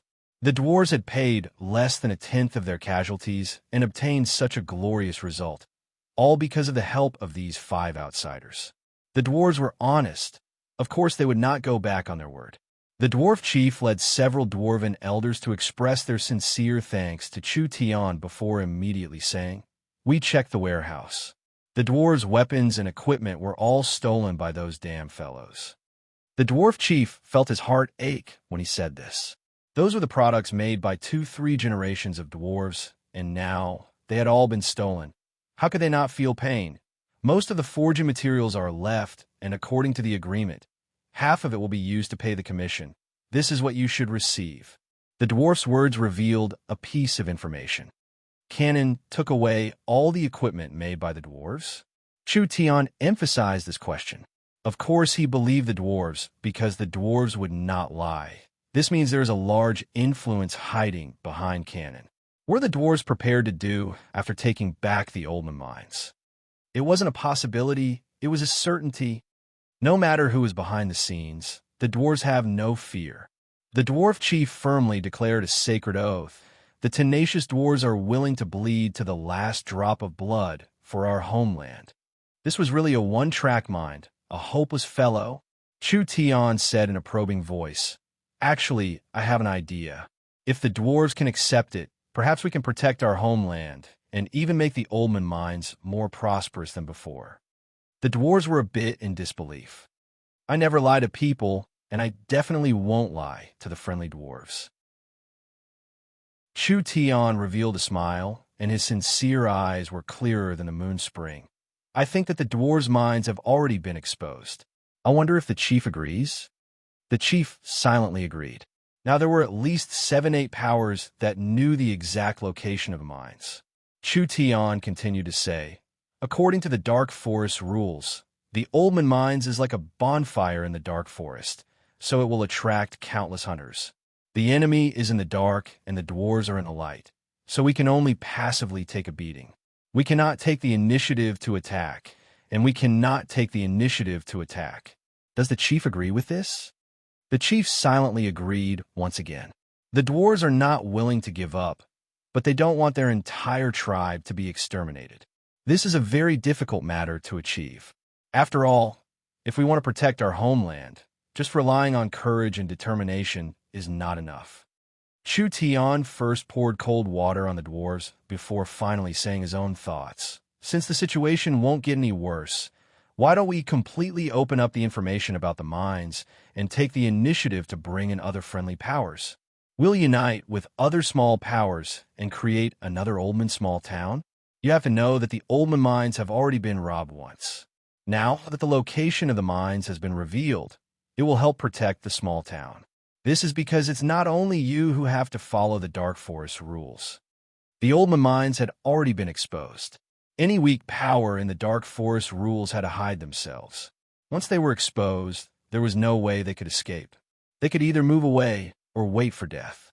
If the dwarves stubbornly chose to defend, they would be swallowed up sooner or later. Now Chu Tian's words touched the dwarves a bit. The location of the Oldman mines had already been exposed.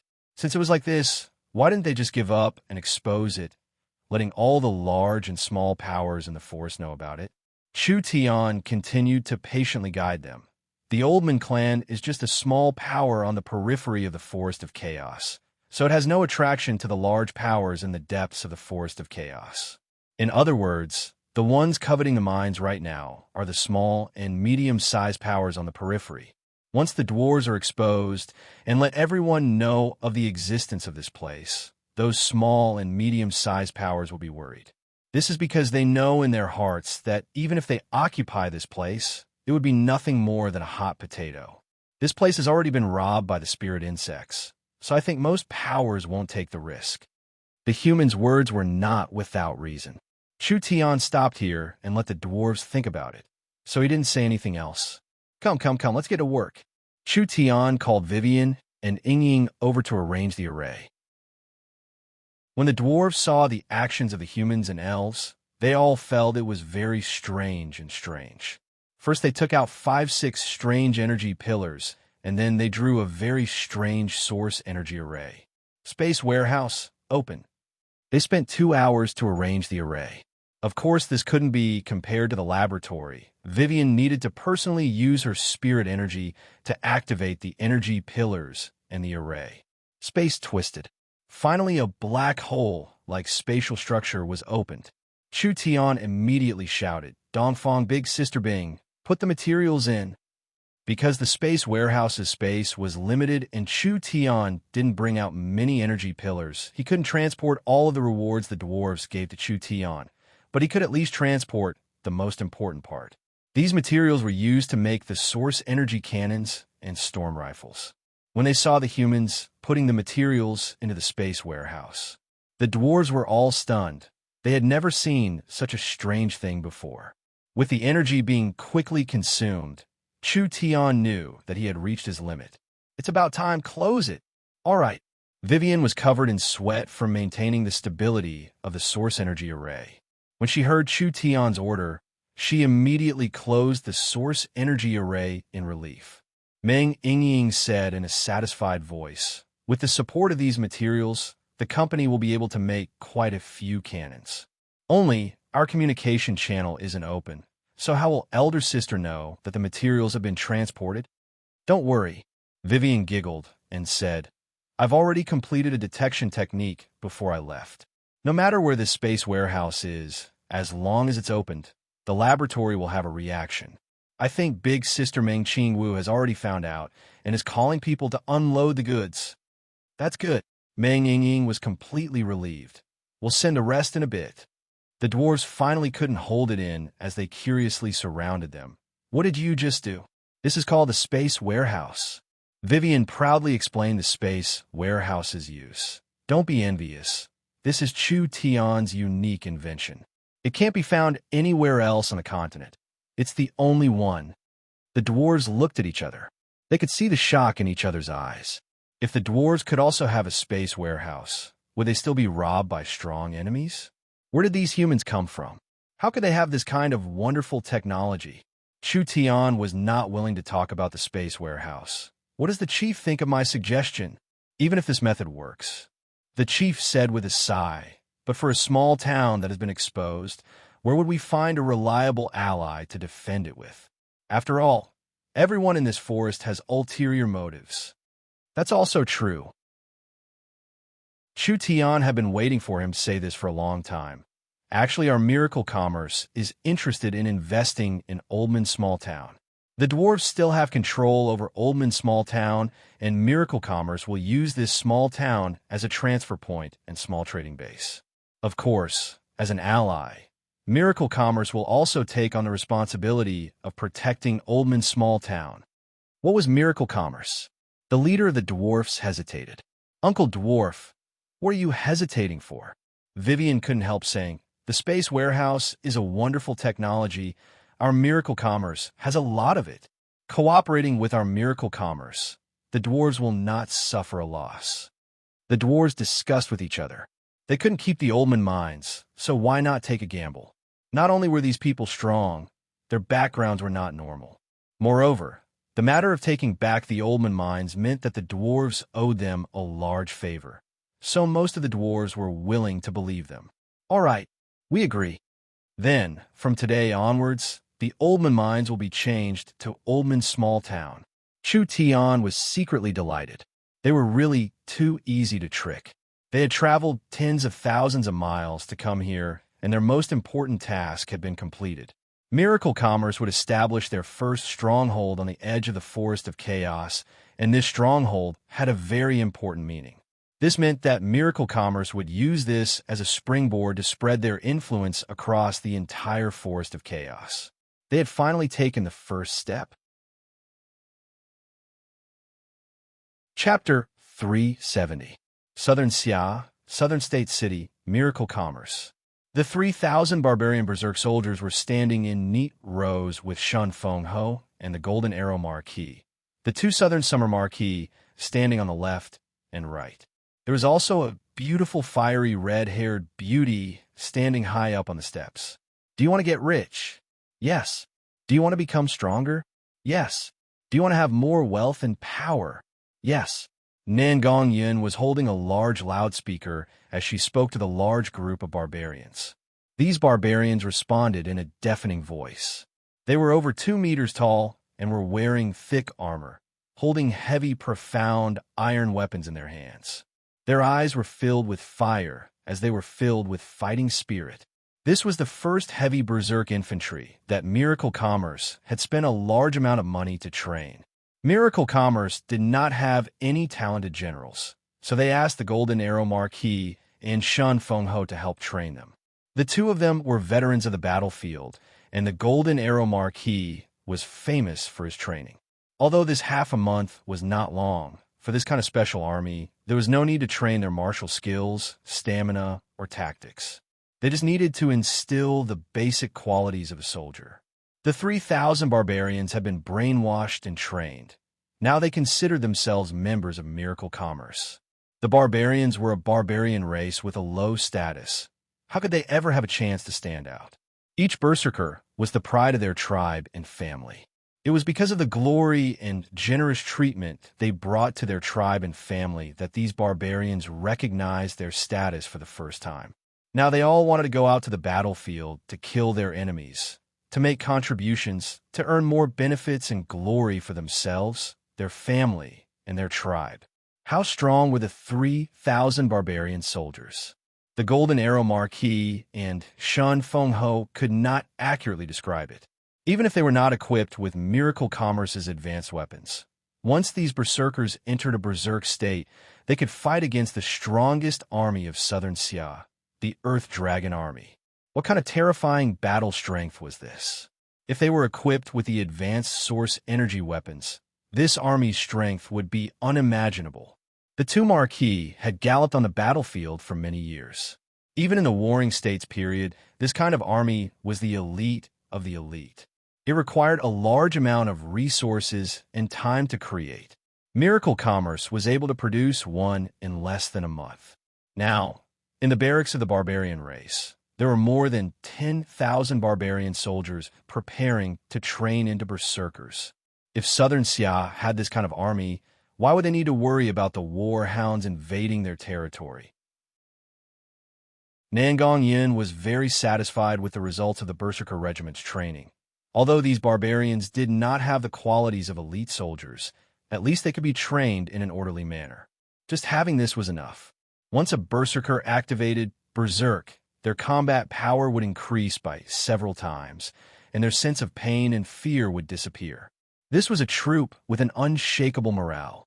The materials sent back from the space warehouse had already been estimated by Miracle Commerce to be enough to make 100 source energy cannons, 500 source energy cannons, or 1,000 storm rifles. The high-level metal materials brought back from the royal treasury were only enough to make 4 source energy cannons, and the remaining materials were used to make a storm rifle. Chu Tian had not been in the Forest of Chaos for long, but he had already obtained several times the amount of materials. If they were all made into weapons, miracle commerce would have a qualitative leap. Nangong was very excited that the time was right. Her strength had been growing quite fast, and she was now in the 8th Awakened Soul layer, but she was very unhappy being stuck in Southern State. She had long wanted to show off her skills in the Forest of Chaos. The fact that the boss could send back this many materials meant that he was doing quite well. This was a must. How could a group of locals in the Forest of Chaos be a problem for him? It was unknown when everyone would be able to move into the forest. Young Miss Nangong, a Griffin Knight, came to report, "Sir Cloud Dream Marquis has an important matter. Please go to the airship factory to see her." Airship factory? Why would she go there? Nangongyan did not ask anything else and immediately went to the large factory. This was where Southern State made the airships. The airships had a unique advantage and convenience that the company cared about, so they kept producing them. With the improvement of technology, the current airships, whether it was weight, speed, or lifespan, they could not be compared to the airships made by Chu Tian. When Nangong Yin arrived, she saw that Feng Kai Dai, Yin Yao, and the others were all here. Everyone had a confused look on their faces, not knowing why Meng Qingwu had called them over. "I want to show you something." Meng Qingwu kept them in suspense as she revealed a mysterious smile. "Come with me first." Meng Qingwu brought them into a factory with a very high level of security. 3 very strange airships immediately appeared in front of them. They were twice the size of normal airships, and their structure was very tight. The oval-shaped airbags were made from high-level demon bee skin, and there were complex source energy arrays on the surface. It could increase their floating speed, as well as resist frost, fire, and even lightning. The cabins were not simply hanging. Rather, they were seamlessly connected to the airbags. The cabins were made from a thin layer of hard and light crystal, which was divided into several sealed rooms. Even if they were floating 10,000 meters in the air, they would not feel the slightest bit of cold or wind. The airships were used for short to medium distance transport. Therefore, they pursued a higher capacity and a higher transport space. The airships in front of them had exquisite cabins, but the space was smaller, so they did not look like transport tools at all. Foam Katie's beautiful eyes sparkled. Such exquisite airships. Did Elder Sister specially make them? It's not as simple as just exquisite. Meng Qingwu made a gesture, and several workers on the side opened the cabin door. "Come, let's go take a look." Several women walked into the cabin. It was very simple and clean inside. There were 2 living rooms, a storage room, and a bathroom. It was like a place where one could fly in the sky. Did Meng Qingwu want to make a flying cabin? This did not match Meng Qingwu's personality. Everyone knew that this chairman was a practical person, never chasing after fancy and impractical things. Yin Yao opened a room. "Isn't this a beast pen?" This was a place like a corridor. There was a beast pen that was several meters wide, and there was even a feeding space. There was a row of cabin doors that could be opened in front of them. This should be the Griffin's living room. Normally, the Griffin would be raised here, and when they needed to use it, they could ride the Griffin to open the door on the other side and immediately leave the airship. The interior design took up most of the cabin space, but no one could see what special use this airship had. At this time, Meng Qingwu did not keep them in suspense. She opened the door to a room in the center, and the girls were stunned when they saw what was inside. There was nothing inside, but there were 3 towers.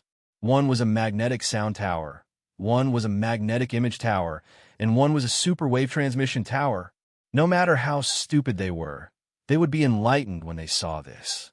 Then they would be filled with admiration for Meng Qingwu. "You should understand now." Meng Qingwu revealed a faint smile. She was always elegant and beautiful, not showing off at all. It was like she was introducing a very normal tool. The airship structure is simple, easy to produce, and low cost. It is very practical, and is not limited to transportation. I have been preparing to build this kind of industrial control ship in Central State. For this reason, I have read books on mechanical techniques and power structures, as well as studying the composition of the atmosphere. There is a still flow area around 30,000 meters above the continent. There are very few changes in the air, and it is not at a height where demon beasts are active. I can use the airship to create a mobile communication station in the sky. It had to be said, Meng Qingwu's idea was too quick. Miracle Commerce's information transmission system was limited. Even in southern Xia, there were only a few main cities that had communication stations. There was around 80% of the area that was not covered by the signal mainly, because it was very troublesome to build a communication station. Southern Xia was already this troublesome with the use of mirrors, so it was even more impossible in the Forest of Chaos. But if this special airship was used, the situation would be different. Not only would it save a lot of effort, it would allow Miracle Commerce's signal to be spread over a wider area. It would also have a high mobility, and it would be easier to protect. It would also allow them to create an air attack force. Tens of thousands of meters in the air, they could calculate the flow of the atmosphere and the enemy's position. Large amounts of high-altitude bombs would be dropped, and that terrifying attack would fall on the enemy's area like rain. Elder sister is truly too smart. Nan Gongyan gave a heartfelt praise. Can we use these 3 airships now? Of course we can. Meng Qingwu said in a confident voice. I have prepared 3 airships to park 40,000 meters outside the Forest of Chaos, allowing the signal to cover Chu Tian's area. This way, communication will be much easier. Each airship can have 15 Griffin Knights, so I'll leave this task to little sister Kai Dai and little sister Yun Yao. All right. The 2 girls immediately agreed. The more of these airships, the better. It would be best if there were several hundred of them, covering wherever they wanted. This would allow Miracle Commerce's influence to spread to every corner of the Forest of Chaos. What about me? I can't forget you. Meng Qingwu said to Nan Gongyan. I've received a message from Chu Tian in the space warehouse. He has already gained a foothold in the forest, but he seems to have caused a bit of trouble. He needs the Berserker army to send reinforcements, so you can lead our army to meet up with Chu Tian. The Berserker army's source energy weapons can't keep up, but I will urge the company to speed up the production. It should be around the time you meet up, and I'll send people through the space warehouse. Meng Qingwu arranged everything like a strategist. Boss is in trouble? How could this be? I'll go right now. Nan Gongyan was filled with fighting spirit. I just wanted to test the might of the Berserker army. There shouldn't be anything that can threaten the Berserker army on the edge of the forest, but we can't be too careless. This army is too important to us. Meng Qingwu had to remind Nan Gongyan. After all, this fellow was a bit brash. We have to be low-key. Now is not the time to attract the attention of the large powers. Also bring a few more communication devices. The airships will be faster than you, so wherever you go will be covered with signals. You have to keep in contact with me and Chu Tian. Understood. On the second day, they set off. The 3 airships slowly rose into the air, smoothly reaching several tens of thousands of meters in the air. The air here was thin, but it was very stable. All the weather changes happened below, and the surroundings were empty. Even if they entered the forest, they wouldn't see any demon beasts. The 3 large airships slowly moved towards the Forest of Chaos like this, preparing to connect Miracle Commerce and Oldman Small Town. In a few days, Oldman Small Town would be able to use products like radios. Nan Gongyan led the 3,000 trained Berserker heavy infantry into the forest from southern state, beginning a long journey. Chapter 371. There was no doubt that Oldman Small Town would be filled with waves. This mine that the dwarves had operated for 100 years would actually be turned into a small underground city. It would have a complete water circulation system, indoor plantations, strong defenses, and comfortable houses. It would be the edge of the Forest of Chaos and one of the safest places to live. The dwarves publicly announced that Oldman Small Town would be the edge of the Forest of Chaos, the safest and most prosperous market.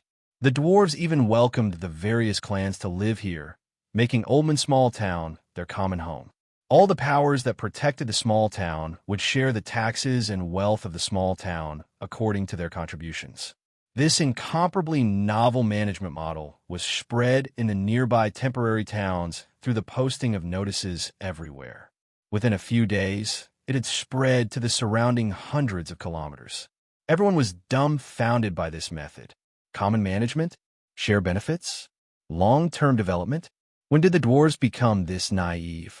Could it be the dwarves didn't know that the forest was a group of people who ate alone? They never pursued a long-term, only daring to make a one-time deal. Everyone followed the cruel dark forest law, wishing they could hide in the darkness and not be discovered by hunters. However, the dwarves were like a group of people standing around a bonfire shouting, "Quickly come over! I'm here!" This kind of bold method would definitely bring disaster.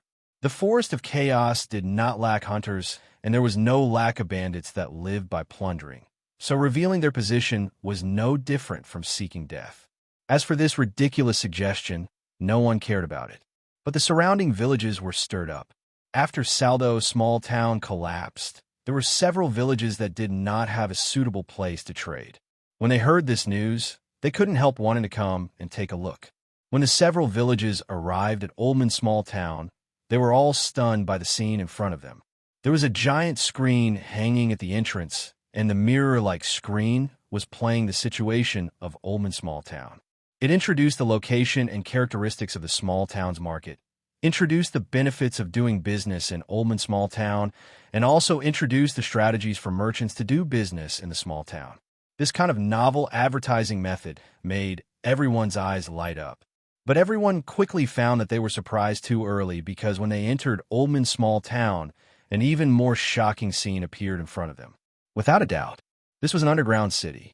There were many underground cities in the Forest of Chaos. Underground cities were hidden, sealed, dark, and airtight. However, Oldman Small Town completely subverted people's ideas. Not only was the air flowing very smoothly, the most important thing was that the small town was brightly lit. Huge electric lamps were hung high up. They're light enough to illuminate the entire town. The underground palace built by the dwarves was grand and magnificent, and under the illumination of the lights, it looked especially dignified. Loudspeakers were placed on both sides to guide the guests. "It's amazing."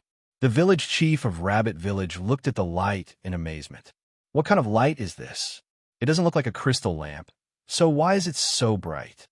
When people entered the Oldman Small Town's market, they found that it was deserted and there were almost no people here, but the dwarves had already listed some goods. Of course, they came from miracle commerce.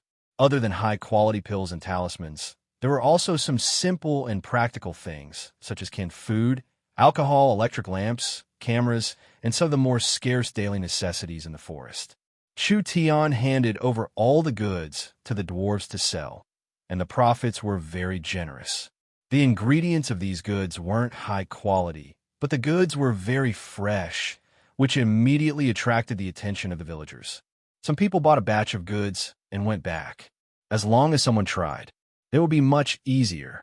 Oldman Small Town special goods were spread through other black markets, small towns, and underground markets.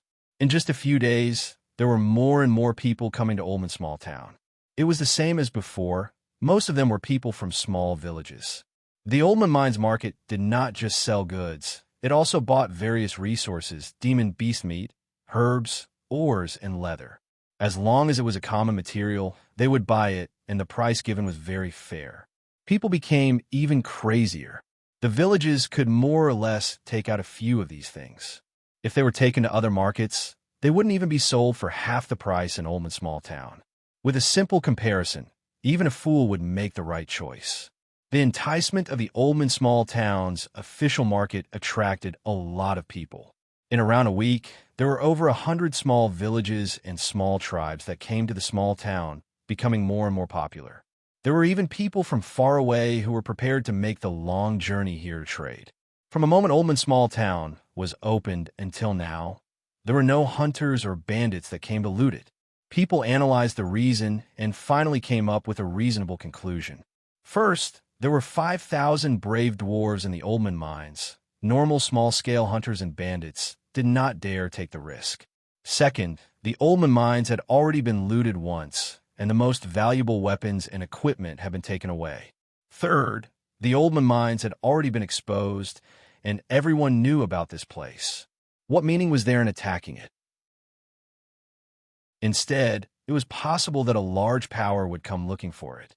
Fourth, the Oldman mines had begun to openly recruit allies. The goods that came from a market clearly did not come from the hands of the dwarves. This meant that there were other powers involved in the Oldman mines, and they did not dare enter without investigating it clearly. Like this, Oldman's small town danced on the tip of a knife, not attracting any unexpected calamity. Instead, it made this small town famous. There was no large power protecting it, but no one dared to move against it. It was unknown when this delicate balance would be broken, but before it was broken, it was safe. There were large benefits here, and no one would go against benefits. Now, it was not only the small villages that came to Oldman Small Town to trade. There were some small and medium-sized powers that couldn't sit still and sent people to participate. The small town was filled with a flourishing scene. The dwarves were very happy about this because after the small town's market was opened, not only would they receive a high percentage of the goods sold by Miracle Commerce, they would also receive a bit of profit from other transactions.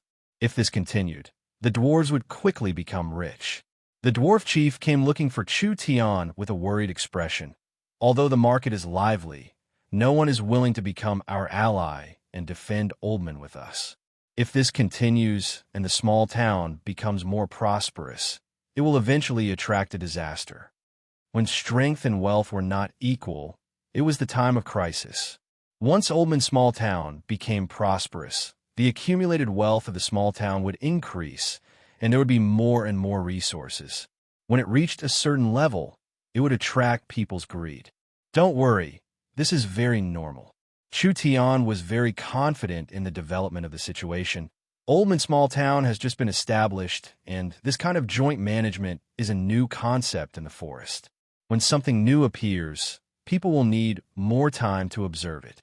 Moreover, because the small town is open to the public, we will be at the heart of the struggle.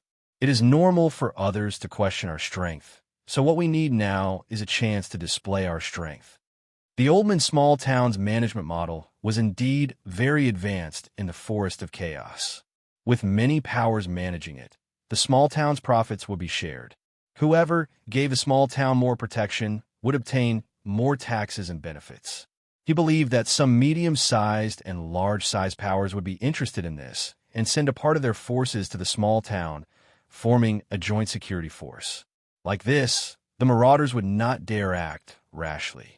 The dwarves were not afraid of losing control of the mines. After all, they were only sharing the market. The dwarves could still mine on the third floor and live as usual. At this time, the surrounding space began to fluctuate. Chu Tian, there's a situation. What is going on? We found a bit of information.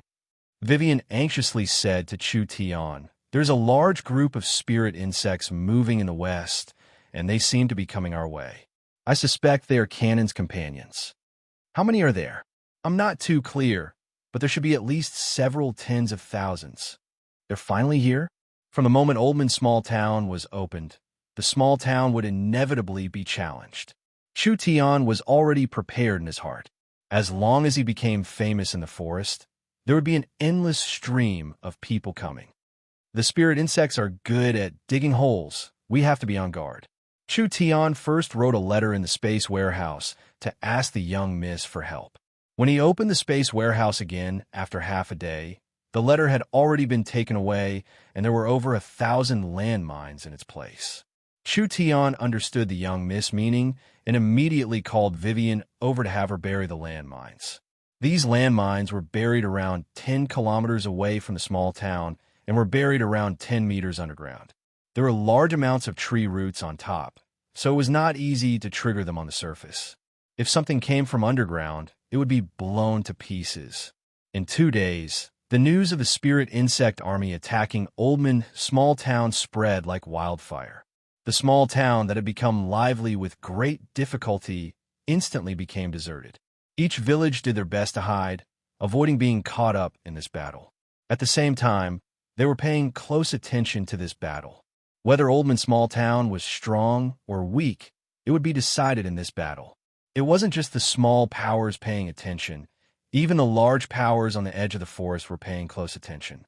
When the battle was about to erupt, Chu Tian received the news that the young miss had used the space warehouse to transport large amounts of source energy weapons. This forest had already been covered by Miracle Commerce's signal. Chu Tian contacted Nangong Yun through the communication device, and the 3,000 berserkers had already arrived at the Oldman mines. Chu Tian's heart instantly calmed down. With the source energy equipment, the berserkers, and the dwarves helping them, what was there to worry about? Chapter 372. The Spider Marquis Elvis was filled with rage. This was because his younger cousin, the Spider Count Cannon, had been killed by a group of lowly dwarves. They were all descendants of the Spider Queen Alexis. Alexis was one of the oldest spirit insects in the Forest of Chaos, and her descendants were spread throughout the Forest of Chaos. Although they had their own influences, Cannon was Elvis's younger cousin from the same father, so they had a close relationship. These damned dwarves actually dared to kill his little brother. This was simply a provocation to Queen Alexis. Exterminate them. Suck their blood dry. Kill all of them. Elvis found the last two brothers with the title of Count and gathered the spider people on the edge of the forest. There was a total of 60,000 people, more than 10 times the dwarves. With these 3 powerful spider nobles leading the way, the trivial several thousand dwarves were just small fish and meat waiting to be sacrificed on the altar. The spider army charged into the valley where Oldman Small Town was. The dwarves' mines are in front of us. Should we directly attack them? They were only 20-30 kilometers from Oldman Small Town. With the spider army's speed, they could charge in and attack in one breath. The dwarves' mines are very strong. Send 30,000 people to dig into the ground, and the other 30,000 will attack from the outside with me. Immediately move out. Elvis passed down his orders. The spider people began to dig. The spider people had special bodies and cultivated earth attributed cultivation techniques, so they could easily dig the ground and even move through the ground. Attack. Seeing that half of the army had entered the ground, Elvis did not plan on scouting. It was just a trivial 5,000 dwarves. There was nothing to scout. They would just charge forward and tear them to pieces. However, just as Elvis gave his order, a girl's figure appeared in front of the spider army. This girl was wearing tree clothes and a flower crown. Her feet were bare, and she was petite and beautiful. She stood straight in front of the spider army, blocking their path. Elf? Where did this elf come from? Elvis stood at the front of the army. When he saw the elf suddenly appear, he was a bit stunned before angrily shouting, "Who are you?" Vivian was too lazy to bother with him. She just walked step by step towards the tens of thousands of spider army. Her steps looked very slow, but they were actually very fast. In just a short while, she appeared in front of the spider army. This made the spider people fall into an uproar. They did not know what medicine this elf was taking. Kill. Elder Weiss didn't care. Since they dare to block our way, they should just die here. A wave of poisoned arrows that were enough to turn the other side's petite body into a hedgehog flew over. Who would have thought that Vivian would not show any fear, even remaining indifferent? She did not make any defenses as she continued to advance towards the spider army. What the hell? Is there something wrong with this elf's head? Just as the beautiful elf was about to be turned into a porcupine, a shocking scene unfolded. The arrows pierced through Vivian's body, but they didn't pierce through her body. Instead, they pierced through her body without any resistance, and all of them stuck into a large rock behind her. Mist? Impossible. Could it be an illusion or a ghost? That's not right. This is clearly a real living person, acting all mysterious. Elder Weiss pulled out a spear and shot it at Vivian. This spear was imbued with powerful essence force, but the result was exactly the same as before. The spear landed on Vivian's body without any resistance and directly pierced through her body. Boom! The spear struck the boulder like a bolt of lightning, instantly crushing the boulder into powder. "What kind of monster are you?" Elder Weiss' face turned livid, and the other spider people went into an uproar because Vivian was already less than 20 meters away. She raised her hand and sent a slash at Elder Weiss. Elder Weiss instantly sensed the spatial fluctuations. A spatial attack. No matter how strong the defense was, it was meaningless against space. As long as the attacker could overcome the spatial resistance of the object in space to complete the attack, this attack would ignore any defense. So, once a spatial attack was used, any resistance was meaningless. Elder Weiss reflexively pulled back and dodged, but a spatial slash slashed at his left shoulder. As a result, one of his arms was directly cut off. Damn! Kill him! Countless spider people were stirred up, and all kinds of attacks rained down. Vivian completely ignored these attacks and allowed the dense barrage of attacks to pass through her body. She charged into the spider army like a ghost, and those arrows passed through Vivian's body and hit the other spider army soldiers, causing quite a bit of damage to her own people. Another spatial slash was sent out. The spider count gave a pitiful cry as it was cut in half. Elder Weiss angrily shouted, "Don't let her lock onto you." The spider army was filled with fear. This elf, with innate spatial energy, could kill any one of them with a raise of her hand. So why did their attacks have no effect on this elf at all? Elvis couldn't explain everything. He could only summon his source spirit and continuously release his spirit energy to cover his surroundings. The higher the energy or mass in the space, the more energy it would take to use a spatial attack. Now that things had reached this stage, he could only use this method. Vivian sent out 4 or 5 spatial slashes in a row. Elder Weiss enveloped his entire body with his extremely powerful essence energy. Although he was not strong enough to resist spatial attacks, it was still a little difficult for Vivian to repel these abilities and complete her spatial manipulation. Thus, the speed at which the spatial slashes were formed was not fast enough, and Elder Weiss was able to dodge them every time. There wasn't much spirit energy left. Vivian knit her brows. She gave up on Elder Weiss and immediately raised her hands. The spatial dagger source spirit appeared above her head, and she aimed at the other spider count. Random spatial slashes. The spider count also released spirit energy to stop the spatial attacks, but his strength was lower than Elder Weiss, so Vivian could quickly finish her attacks. She instantly sent out 7-8 spatial slashes that he could not dodge at all. No! Elder Weiss' eyes filled with rage. The last little brother had been cut to pieces. Vivian was a bit tired, and her spirit energy was almost out. If the void escaping effect disappeared, she would be in great danger. Since she had already done enough, she would leave the rest of the battle to everyone else. She cut open space and left. The whole attack lasted less than 2 minutes. The mysterious elf appeared like a ghost among the tens of thousands of soldiers. She ignored the crazy attacks and took away one of Elvis's arms. She also killed 2 spider earls, who were not weak at all. Then she swaggered away. Not a single hair was hurt during the whole process. The spider army felt a chill run down their spines. Hong, hong, hong. At this time, several explosions came from the direction of Oldman Small Town, causing the ground to tremble. It was like an earthquake. It was clear that the mines had been triggered. The mines made the drilling spider soldiers dizzy. They had no choice but to crawl out of the ground, and there were quite a few of them who were injured. There are many traps in the ground. We can't pass through them. Elder Weiss angrily raised his spear. Kill, kill, kill. Attack the dwarves' mines. I want to tear these damn things into 10,000 pieces. When the spider army was prepared to gather, large amounts of round objects fell from both sides of the canyon. When these ordinary things fell into the middle of the spider army, they immediately exploded. It was a large pile of source energy grenades. Nangong Yin picked up a storm rifle and led several thousand barbarians, standing out from both sides of the canyon. She looked down at the spider people in the canyon, annihilate them. Over 100 storm rifles, several dozen source energy cannons, 4 source energy cannons, and everyone else had at least a source energy submachine gun. The moment Nangong Yun gave the order, The wild storm of energy bullets covered the canyon like a curtain of light.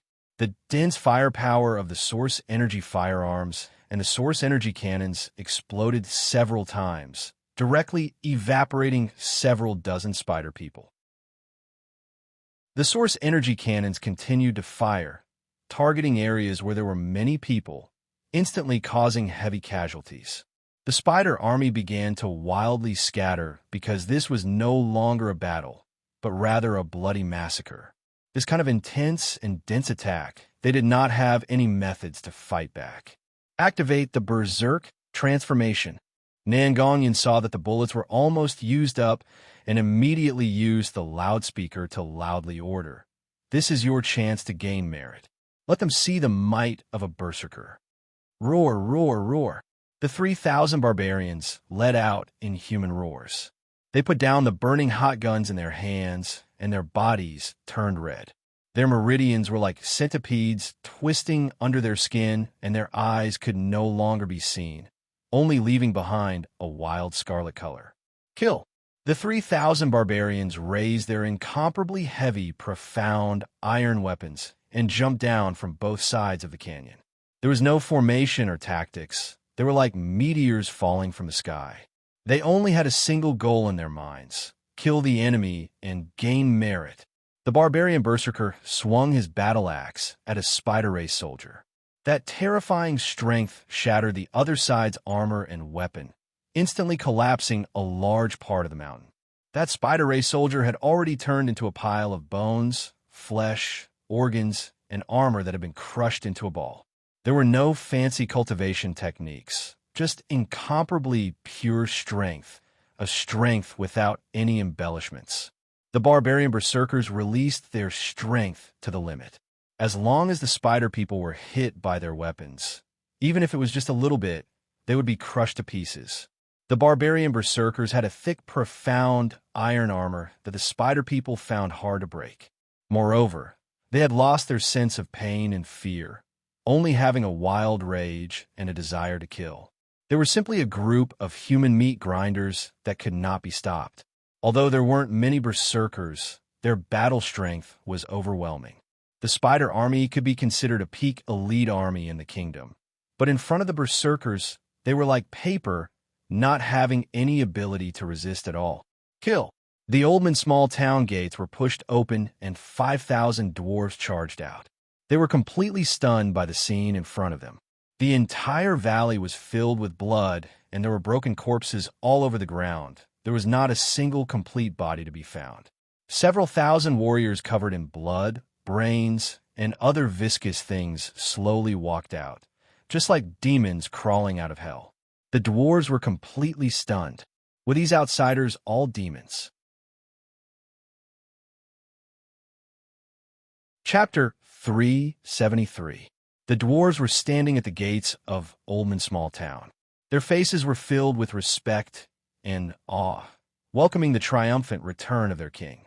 Dong, dong, dong, dong. Although the heavy footsteps were messy, they were full of strength. The armor that was stained with blood and pieces of flesh reeked of blood, and the weapons that were coated with a red and white sticky substance were shrouded in a thick murderous aura, as if the souls that were taken away by them were still lingering. The dwarves swallowed a mouthful of saliva. Terrifying, too terrifying. If they didn't see it with their own eyes, they wouldn't dare believe it. An army of 3,000 could destroy enemies several times their number, and the spider army did not have any strength to resist under their terrifying firepower. Reporting to boss, Nangongyun came over and said, "We didn't disappoint the mission and destroy the enemy. Our army suffered over 100 casualties, and over 30 of our brave warriors died. Only 30 or so died in battle." The dwarves were stunned by this number. "It's been hard on you," Chu Tian announced. "The families of each warrior that died will receive a permanent allowance for miracle commerce, and will receive 10 times the compensation according to the kingdom standard. The other warriors performed well in this battle, so they will all be greatly rewarded." The berserkers' eyes turned hot. The barbarians were a low-status bandit race, but now that they had become Miracle Commerce's honored berserkers, this was a large change in their fate. Moreover, Miracle Commerce's benefits were very generous. Not only did they train them to become berserkers for free, they were also given high soldier treatment and special care from their families. This allowed the berserkers to not have any worries. Bring out the wine and meat. Let our warriors drink to their heart's content. When the berserkers heard this, they all excitedly roared out. Actually, after this battle, the berserkers were very hungry, so having a meal now was exactly what they wanted. Meng Qingwu had already made arrangements and transported a large amount of high-quality food from the space warehouse. These barbarian berserkers didn't even take off their armor and directly began to eat and drink. That fierce and wild appearance made the dwarves feel inferior. The berserkers could clearly feel that after this bloody battle and crazily eating, their strength was much stronger than before. The injuries they received in the battle healed in less than 2 hours, and they all felt full of energy. Their fighting spirit soared into the sky, wishing they could immediately fight another battle. This was the specialty of berserkers. This was a troop that grew stronger and braver as they fought. In the process of training a berserker, there was no need to consume precious natural treasures. All they needed to do was ensure that they could eat and drink well. They could extract vitality from the meat of high-level magical beasts and improve their strength through continuous bloody battles. Ordinary injuries could be quickly healed, and their strength seemed to be endless. As long as they ensured that there was an adequate supply of food, they could fight for 10 days and 10 nights without rest. Once a berserker entered a berserk state with an axe or a hammer, even an awakened soul cultivator would be smashed to death.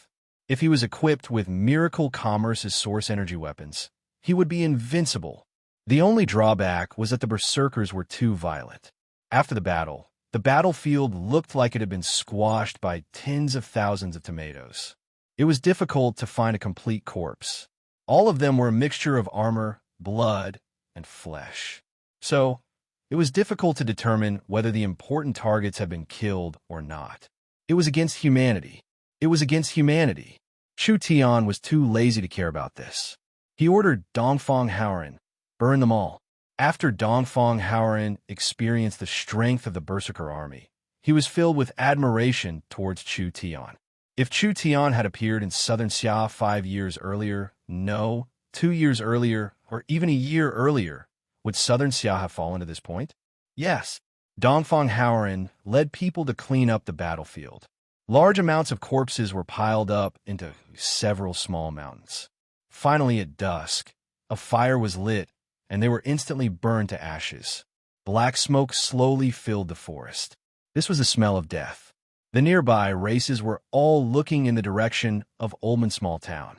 When they saw the black smoke rising, they knew that the battle was already over.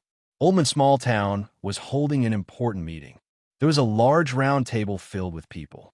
Half of them were humans, half of them were dwarves, and there was even an elf who was currently discussing something. Finally, the dwarf chief stood up. After our dwarf elder group's evaluation and discussion, we have allowed the berserker army to be stationed in the small town, becoming the protectors of Oldman Small Town. Their battle strength is over 75% of the small town's total battle strength. So, Mr. Chu Tian already has at least 75% of the small town's ownership. The other dwarves nodded to each other. This was a conclusion that everyone was satisfied with. Actually, the barbarian berserker army was over 75% of the small town's battle strength. Perhaps it was over 90%. Only Chu Tian and Chu Tian's team were willing to deliberately underestimate themselves, leaving the dwarves a bit of face and also giving the dwarves a bit of benefits. Mr. Chu Tian's army is the strongest protector of the small town, and you have obtained the most ownership of the small town, as well as the approval of the Dwarf Elder Group. According to Oldman Small Town's new management plan, you will automatically become the mayor of Oldman Small Town. I hope you can properly manage Oldman Small Town and bring prosperity to Oldman Small Town. Meng Yingying, Vivian, and the others revealed looks of joy. The small town was small, but it was still a town. In the chaotic forest of chaos, he had his first territory. Starting from being the mayor of the small town, this was a good start. Chu Tian was very satisfied with this result. Many thanks for the dwarf's trust. I will do my best to contribute to the development of the small town. Before Chu Tian helped the dwarves take back the mine, he had already had his eyes on this place. The Oldman mine had been built by the dwarves for over 100 years, so it was now very complete and sturdy. The surrounding terrain was easy to defend, and adding in the fact that it was on the edge of the forest of chaos, it wouldn't attract the attention of any large characters. There were no strong enemies around, so it met Chu Tian's requirements. However, Chu Tian was not stupid enough to directly make this request to the dwarves. The dwarves had a strong sense of territory, so this matter could only be handed over by them. He couldn't take the initiative to ask the dwarves, otherwise it would arouse the disgust of the dwarves. Therefore, Chu Tian did not reveal his goal. He first obtained the dwarves' gratitude and trust before inciting the dwarves to reform the Oldman mine. After the reform of the Oldman mine, the mine was the mine and the small town was the small town. In fact, it had become two different areas. The dwarves' mine still existed, but only 40% of it was used as the dwarves' permanent living area. The other 60% was turned into a small town, which was used as a completely open area for reform. Finally, Chu Tian led his army into the small town. Chu Tian's strength quickly surpassed the dwarves, and the dwarves were willing to give the mayor position to Chu Tian. Actually, the dwarves did not lose out. The dwarves still had the mine, they just outsourced the residential area and empty space they didn't need. Chu Tian's mayor had full control over this area, so he wouldn't interfere with the dwarves' mine and living area. So they were just taking what they needed. The Oldman small town was like a joint construction project. The dwarves were the initiators and the largest shareholders. Now that Chu Tian had decided to invest in the small town, Chu Tian's shares had increased to 70 to 80%, and the dwarf shares had decreased to less than 20%. Chu Tian had become the largest investor in the small town and naturally became a mayor. The dwarves had paid a bit, but they had gained a lot. First, their safety was greatly guaranteed, solving an urgent problem. Next was the potential income and future appreciation. The dwarves always had shares in Oldman small town, so even if they didn't do anything each year, they would still receive dividends. Moreover, the more prosperous Oldman small town was, the more the mine would increase in value. 40% of the area was in the hands of the dwarves, and the dwarves could use this area to earn large amounts of profit. Chu Tian was the mayor. Since he was the mayor, of course he had to do something. Chu Tian directly proposed to the dwarves, "We need to find more reliable partners. The more allies we have, the faster Oldman small town will develop, and our position will become more stable." Chu Tian had already thought it through. In a place like the Forest of Chaos, Miracle Commerce could not do it alone. If Miracle Commerce wanted to quickly gather their strength and expand their influence, they had to distribute the benefits to more people and gain more allies for themselves. This way, they could quickly open up channels for their company. The outcome of this battle caused a large wave in the forest. Oldman small town's fame rose on the edge of the Forest of Chaos. Now everyone understood why Oldman small town dared to be this arrogant, publicly going against the dark forest laws. According to Oldman small town's current display of strength, perhaps they had already reached the level of a large power on the edge of the Forest of Chaos. This level of power was basically the overlord of the area. As long as they didn't attract any large characters from the depths of the forest, it wouldn't matter if they were exposed because the surrounding powers couldn't pose a threat. Even if they could pose a threat, they wouldn't risk both sides to fight this kind of meaningless battle. At this time, Oldman small town announced a recruitment plan. They would take out around 30% of their ownership to give to their allies. The Oldman small town's mayor was very bold and actually took the initiative to invite other powers to join them, participating in the management of Oldman small town. If it was before, this would have been a very risky move. In the Forest of Chaos, a person's heart was hard to predict. Who knew if others would use the name of joining to stab you in the back? But it was different now. In the two battles with the spider race, Oldman small town had already displayed its strength. The dwarves must have found a strong ally.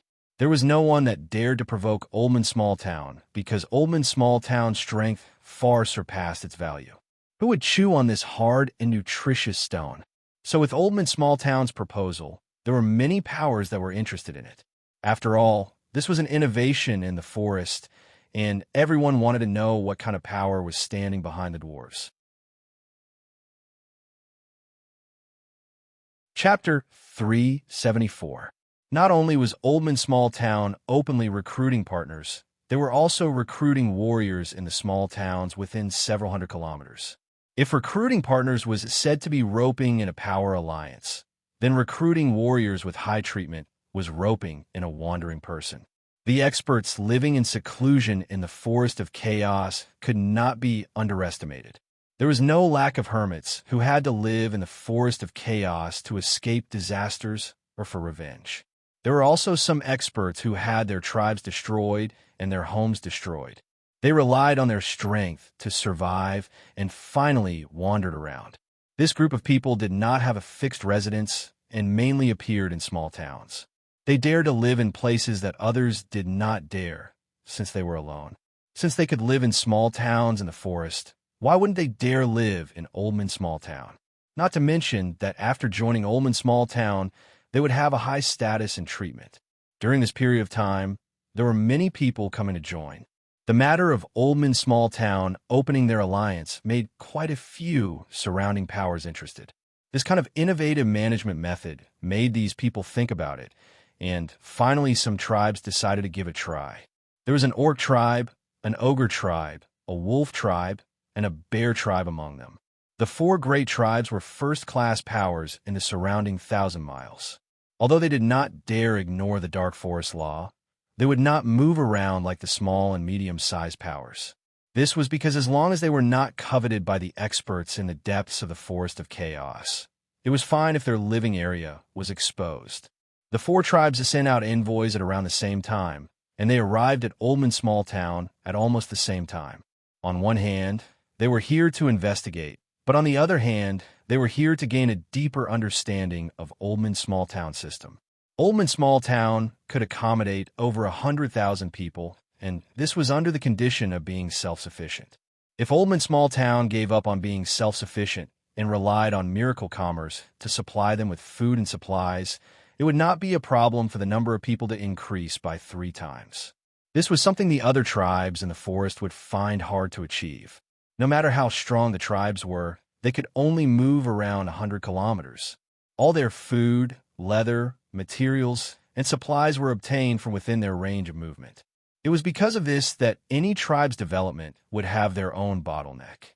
When the population reached a certain amount, the resources within their range of movement would not be able to support that many people, which would trigger a survival crisis. As for how to solve this crisis, it was very simple. The first was to move and find an area with more resources. The second was to split. A tribe would split into 2 tribes, and the population would be scattered, reducing the pressure on survival. The third was war. Not only could war consume too much population, but could also plunder other people's resources to replenish themselves. Any tribe or small town in the forest of chaos would have a development bottleneck. Oldman Small Town did not have this kind of bottleneck. Oldman Small Town could give up on being self-sufficient. With the support of the spatial transportation system and the entire southern Sia, supporting several million people in theory was not a problem. The 4 tribe messengers were very satisfied with Oldman Small Town's scale and environment. There was modern technology everywhere in the small town, which made these tribes feel very pleasantly surprised. Oldman Small Town was in the valley, and it was an underground city. To most races, it was a very strong city. There were also 5,000 excellent dwarven craftsmen here, who could continuously forge high-quality equipment and machinery for the town. If they could become partners of the town, then it would be much more convenient to buy dwarven equipment, which was something that the major tribes especially valued. After the emissary toured the town for a few days, Oldman Small Town's mayor held a meeting. The green-skinned orcs with large fangs, the ogres that were twice as tall and 4 times as strong as humans, the wolf spirit beast that the southern summer humans considered a great enemy, and the bear spirit beast that he had never seen before, but was one of the strongest spirit beasts. When these several races sat at the same table at the same time, everyone had a strange feeling in their hearts. Actually, these fellows' hearts were also very strange. They thought that the Oldman small town's mayor would be a dwarf or a barbarian, but who would have thought that the fellow sitting in front of them would actually be a white-looking young human? Humans were one of the most civilized races on the continent, and their technology developed very quickly. However, there weren't many humans in the Forest of Chaos, so they did not have a deep impression of humans. Only they couldn't understand how a human like this could become the mayor. The dwarf chief introduced. This human is the founder of Miracle Commerce, Chu Tian. He and his army have the highest proportion in the small town's allied army, so he was elected as the mayor. Since everyone wants to join the small town's allied army, then please take a look at our small town's management rules. Chu Tian had specially prepared a document in 3 languages, separately written in the orc, ogre, and spirit beast languages. These documents are very clearly written. Oldman Small Town will open up 30% of the territory to recruit allies. Allies do not need to invest any materials or money. They will only be distributed according to the small town's allied army. The first time they join cannot exceed 5%. We need the most elite soldiers. After the soldiers enter the small town, unless the tribe asks to withdraw from the alliance, the original tribe will not be allowed to control them. The soldiers that join the small town's allied army must follow the small town's rules, otherwise they will be considered a violation. Wait, an orc shouted out in a somewhat dissatisfied voice. Why should our soldiers be managed by you? That's right. The wolfman also expressed his dissatisfaction. My tribe's soldiers must be managed by my tribe. Chu Tian gave 2 cold laughs. Isn't this request a bit laughable? A territory can only have 1 will and 1 voice. Otherwise, it will fall into chaos. You don't want to pay an army in exchange for a chaotic town without a future, right? For the safety and development of the small town, this is a basic principle that cannot be changed. This was a must. If the army was stationed in Oldman Small Town and the tribes could freely control the army, wouldn't that be inviting a wolf into the house? What if they rebelled in the future? Although Chu Tian liked to take risks, he wasn't that stupid. Therefore, the foreign troops would be forcefully divided and then given to the barbarians or dwarves they trusted. Using time and systems, they would slowly turn them into their own army. Only by doing this could they ensure that there would be no trouble in the future. The foreign races discussed it with each other. A bear tribesman stood up. Even if we accept this request, each person can only have 5% of the small town. This is too little. Even if the small town becomes prosperous in the future, we won't get any money. Our bear tribe soldiers, if we send 1,000 elites, their battle strength will surpass this ratio. The bear tribe was very confident in their soldiers, but the ogres were even more confident than the bear tribesmen. The ogre's tall and sturdy body stood up. Our ogres are invulnerable and have boundless strength. We only need 500 soldiers to surpass this ratio. The barbarians and dwarves, although they were not bad soldiers, how could they compare to the incomparably large and dangerous ogres? Chu Tian revealed a faint smile. This battle strength is not just words. As for how much it should be, we still need to evaluate it. Relax. Our evaluation is very fair, and we won't let the allies suffer a loss. For the safety and stability of the small town, as well as the stability of the allied army, the first army sent and cannot surpass 5% of the allied army's strength. As for the benefits, it is not as simple as the small town's dividends. The 4 foreign races were stunned. Then what other benefits are there? First, allies can become Miracle Commerce's partners, and you can directly buy things from Miracle Commerce. Food, talismans, medicine, equipment, and even some things you can't imagine, we have the ability to provide them, and they're all good and cheap. Similarly, you can take your excess resources and even directly buy resources from the forest and sell them to Miracle Commerce. We will buy them at a price that surpasses the market price in the Forest of Chaos. Any amount is fine. Any amount is fine. The four foreign races revealed looks of disbelief and information. If they could really do this, just this alone would give their tribe endless benefits. If they could buy food and medicine at any time, then when the tribe was suffering from famine or plague, they could save the entire tribe from disaster. As for miracle commerce buying materials at a price higher than the market price, this was a large chance for these races to become rich. There were large tribes, so they had many channels for resources. There were many small towns and even cities that had trading points. If they could use these trading points to buy low and sell high, they could make quite a bit of money from this process. Second, after the Allied army is formed, we will become allies. Allied tribes will not only have special privileges in Oldman Small Town, we will also provide you with living areas. Other than that, when our allies are threatened, Oldman Small Town has the obligation to help our allies pass through the difficulties. This kind of help is not just material. If it is within our abilities, Oldman Small Town will send an allied army to help. There were too many races in the forest. No one trusted each other.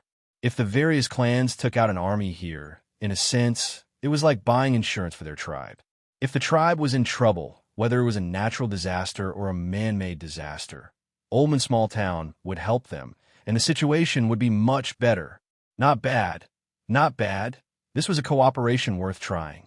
After the four foreign races understood this, they immediately returned to their tribes. Actually, there was no need to consider it anymore. These tribes began to select soldiers preparing to join the Forest Allied Army. Chapter 375. These four large tribes had decided to station their armies in Oldman Small Town and let their clansmen join the Allied Army. The news quickly spread through the various forest trading points. Oldman Small Town was about to become popular. Among the powers in this area, these four large tribes were among the best. Oldman Small Town's performance was very eye-catching, defeating the tens of thousands of Spider Army twice. Although their strength was not clear, they should not be inferior. Now that Oldman Small Town had won over these four large allies, it would be hard for it not to become popular in the future.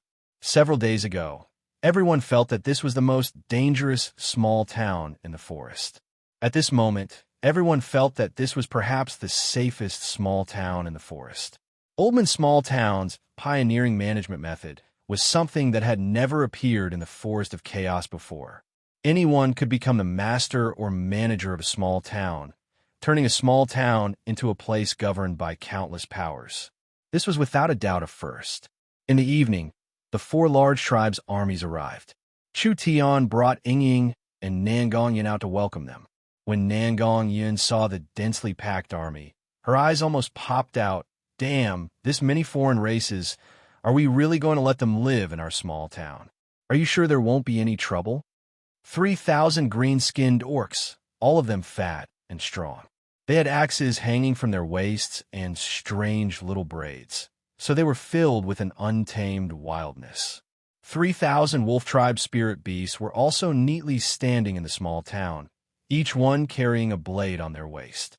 These wolf tribe people were experts in tracking, and their claws were sharp weapons, easily tearing apart the enemy's body.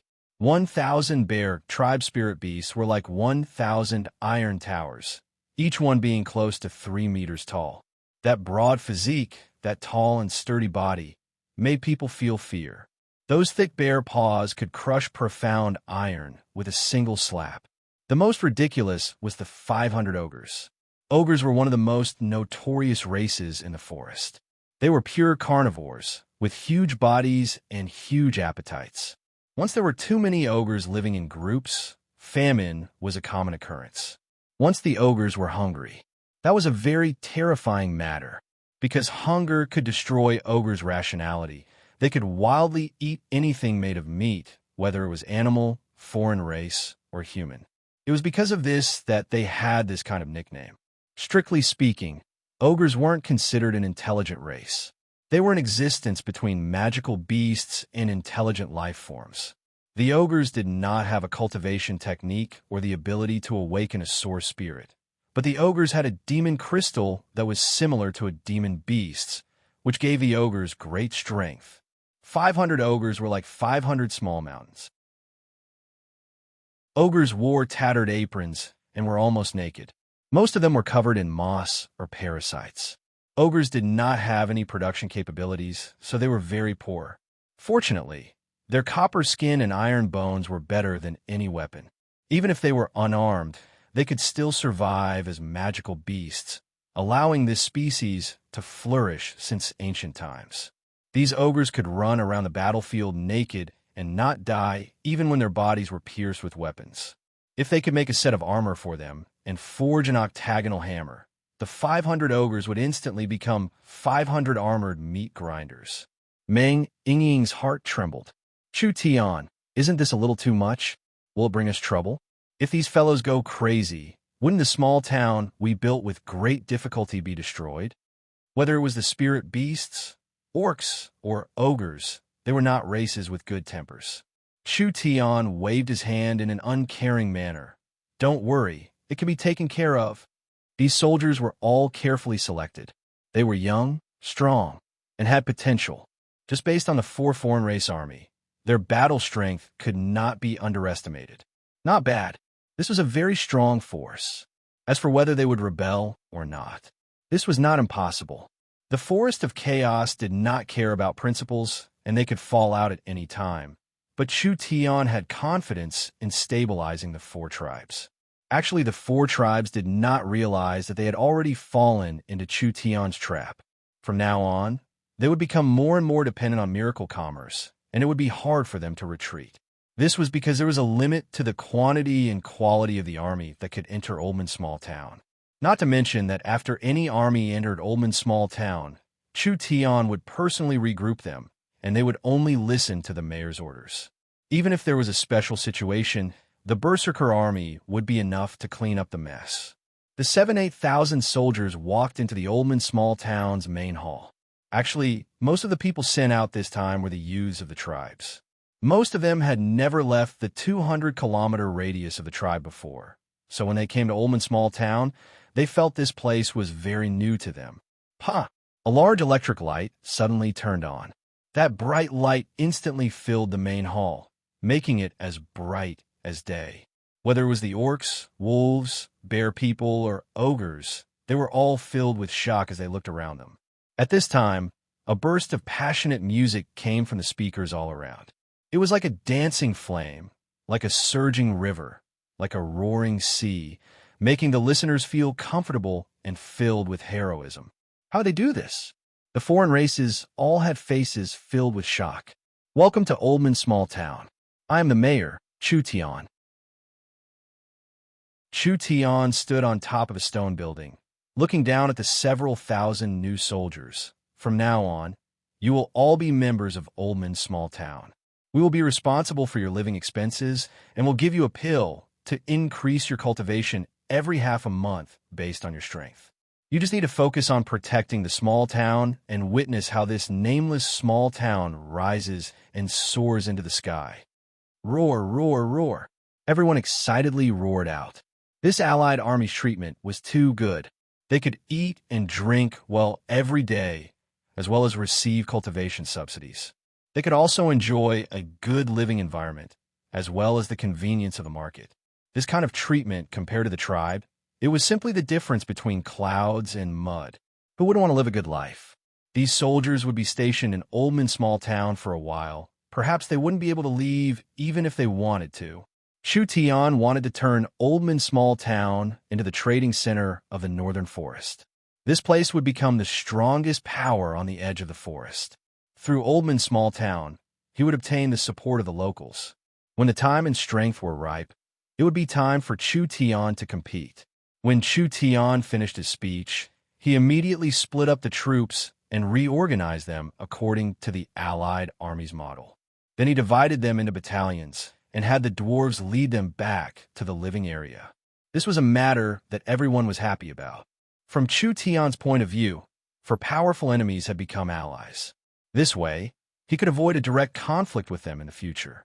The most important thing was that these locals had lived in the Forest of Chaos for many years, so they were already familiar with the location of the market. The Forest of Chaos was very rich in resources, so Chu Tian could use their influence to collect resources. From the small town's point of view, there were many large powers stationed in Ullman's small town, so it was as stable as a mountain. Unless it was a stronger outsider, the tribes within a 1,000-mile radius would not dare to attack. From the soldiers' point of view, they were treated very well, especially the ogres. It was not easy for ogres to fill their stomachs. Although the ogres had a strong battle strength, there were often famines among the ogres, so they had to eat each other in the end. Just Chu Tian's promise of filling their stomachs was enough to make many ogres willing to work for him. The only thing the four tribes were dissatisfied with was the distribution of ownership of the small town. This batch of troops were all elites of the tribes, but after Ullman's small town's evaluation, other than the ogres, the other troops did not even make up 5% of the allied army. Of course, the people of these tribes were very dissatisfied with this. Regarding this, Chu Tian did not waste his breath explaining it to them. He directly pulled out the berserkers to practice with them. The result could be imagined. Those berserk barbarians had terrifying strength that could knock down an ogre. So what did these fellows count for? The locals were shocked by the berserk army's battle strength. They still could not figure out what kind of power miracle commerce was. What kind of method did they use to make these dumb barbarians become this abnormal? If 30 to 50,000 of these berserkers came, these tribal chiefs could only kneel down and talk. Forget it. Forget it. It's just a bit of fame. At worst, they would just fill it up with more people. What the four tribes were truly tempted by was miracle commerce's background. Not everyone had Vivian's innate spatial energy that could cross thousands of kilometers in an instant, and not every team could be like the barbarian berserker army, climbing over mountains for 4 or 5 days without feeling tired. Most of the forest races did not interact with the outside world, so they could not form a large-scale economy. These forest locals lacked weapons, especially pills, talismans, potions, and these consumables. But the forest of chaos was very dangerous, so there were very few caravans that would bring large amounts of goods here. This caused the prices of these consumables to be very high. Now it was different. They could have as much as they wanted. Miracle commerce did not just accept source stones. They could also exchange herbs, leather, and metals. The most important thing was that because they were allies with Miracle Commerce's prices were far lower than the forest market. The four tribe chiefs were very excited. Miracle Commerce seemed to have an inexhaustible supply. They could continuously collect leather, metals, and herbs, exchanging them for potions, pills, and talismans. After selling them in the forest market, they could buy leather, metals, and herbs again.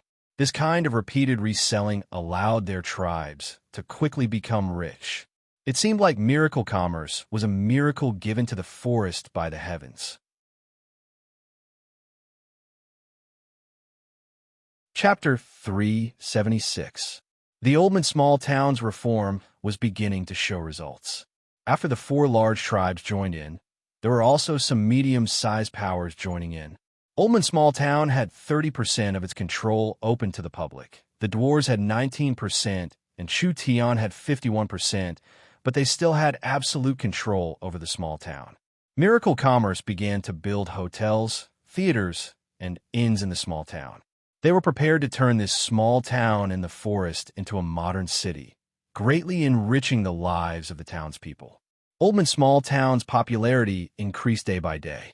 With this speed, it would soon become the largest power on the edge of the forest. But Chu Tian also needed to prepare for a rainy day. The small town was becoming more and more prosperous, and it was only a matter of time before it attracted the attention of the large characters in the forest. With Miracle Commerce's current strength, it was fine for them to fight on the edge of the forest, but it was still too early for them to be involved in that level of battle. Miracle Commerce had the support of the entire country of Southern Xia behind them, but Southern Xia was just a small country in the end.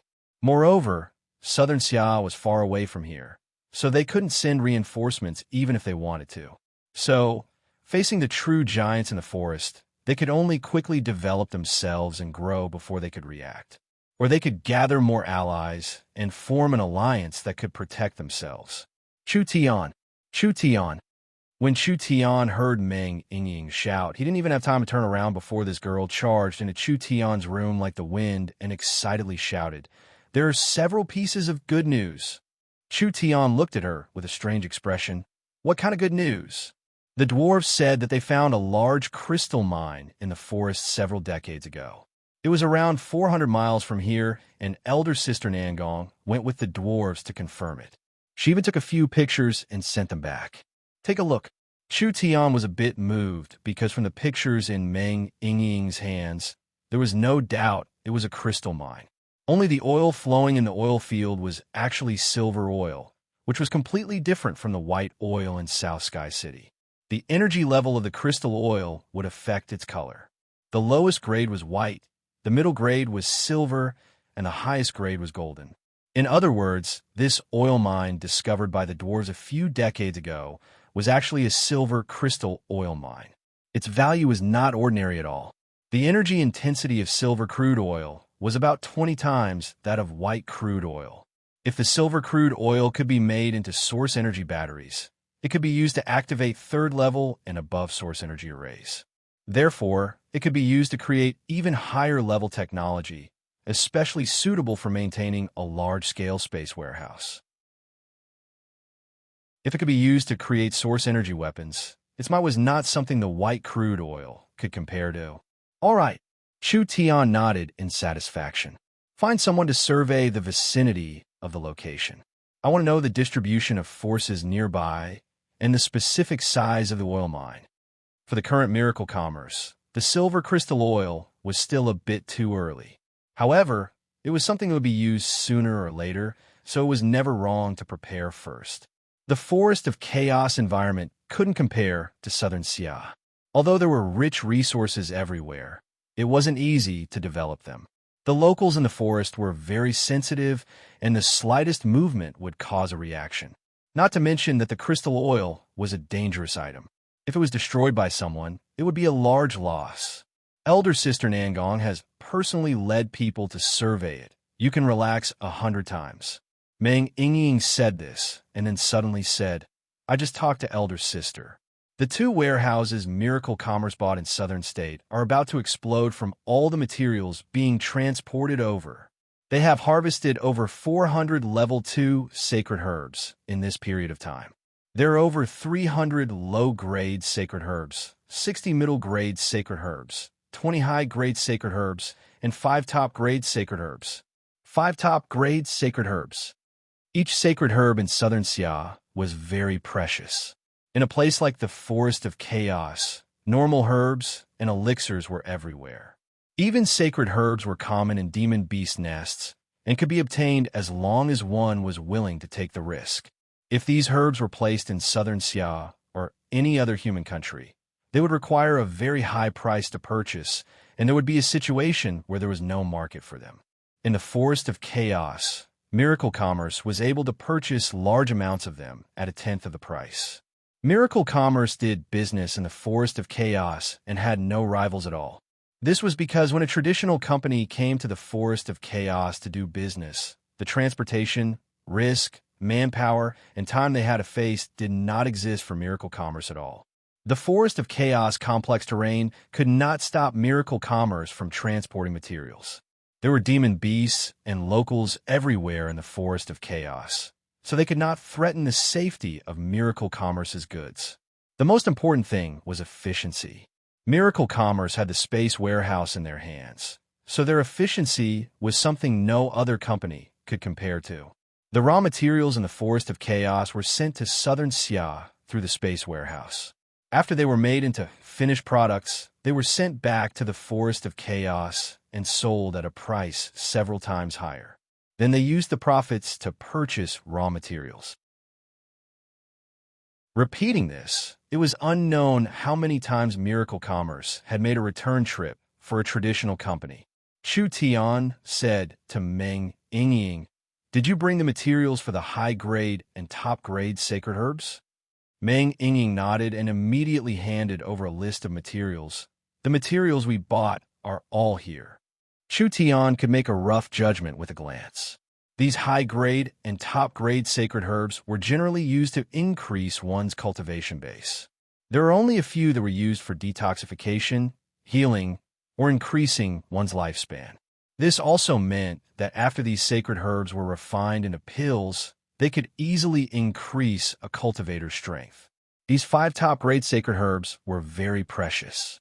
If the refining method was right, even if it was given to a peak 9th awakened soul layer cultivator, there was a high chance they could break through their bottleneck and enter the true spirit realm.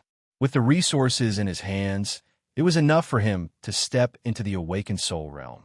As for the others, there was no need to worry. With the small town's current development speed, wasn't it just a matter of 5-8 days? Go tell the warehouse to leave these herbs behind. I want to personally refine them. Chu Tian did not trust the skills of those old men. Meng Yingying's eyes popped out. Leave them all behind? Chu Tian nodded in satisfaction. Nonsense. Why do we have a company? Isn't it just to collect cultivation resources? Have everyone prepare themselves. It's time for us to increase our strength. Also, tell the young miss that the forest has stabilized, so have her take care of matters in southern Xia and immediately come here to help. Without her by my side, my back has been aching and my body has been uncomfortable. Now I know that without the young miss, a day really feels like a year for me. Speaking without thinking, Pei. Meng Yingying rolled her eyes at him.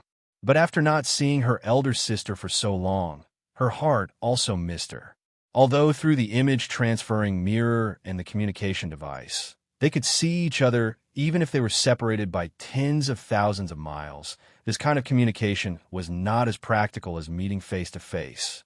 The forest of chaos had already stabilized. Elder sister should have already done what she needed to do in Southern State. So now it was time for everyone to come over. Come, let's go take a look at the small town. Chu Tian stood up and pulled Meng Yingying's hand. Meng Yingying's pretty face turned slightly red, but she did not resist. The two of them strolled through the small town's market. After the small town was developed, it was filled with vitality. Especially the space above the mine. This was the largest, and now it had become a free market. There were soldiers from the Allied army patrolling the area, as well as several barbarians leading ogres, orcs, and bear people.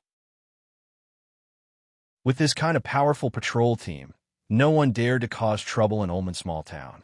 Several goblins were bargaining with the rabbit people, hoping to buy a herb from the rabbit people at a low price. In front of them, there were 2 gnome merchants selling some strange tools to the big-eared monsters. Not far away, there was a group of rat people carrying rare ores, looking for buyers. All kinds of languages and races intertwined in this small town in the belly of the mountain. These very weak races had always lived in the lowest levels of the Forest of Chaos, but now in Ullman Small Town, they dared to openly do business. At this time, a young ogre holding a large basket passed by the two of them. Although it was a young ogre, it was much taller than Chu Tian and Meng Yingying by a lot. Its thick arms were around the size of Chu Tian's thighs.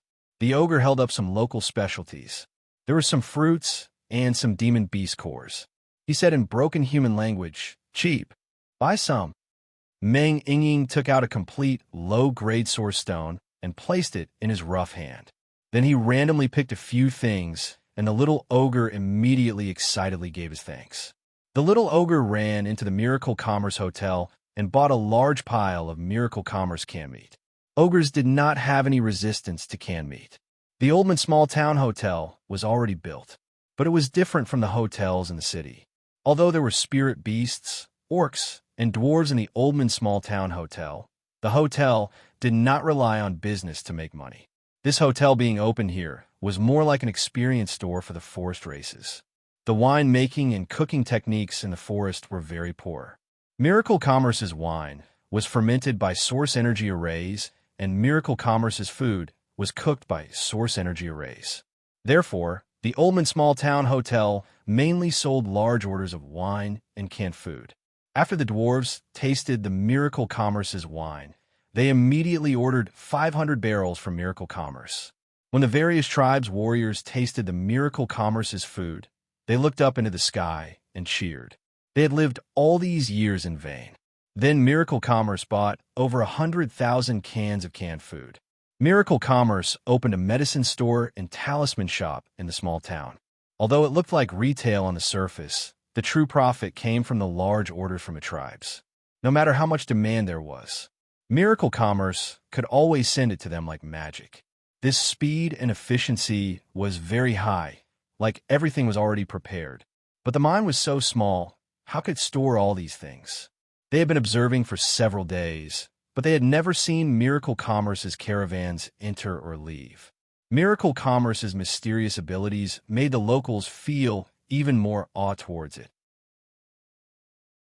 As for Chu Tian, he saw the small town slowly develop in the direction he wanted, and his heart was filled with joy. But at this time, this is bad. Feng Kai-dai ran in front of Chu Tian in a panic. There are many elves outside. Chu Tian was stunned. Elves? Where did these elves come from? Feng Kai-dai swallowed her saliva. I don't know where they came from, but from their tone, it seems like they are looking for the princess. I'm afraid.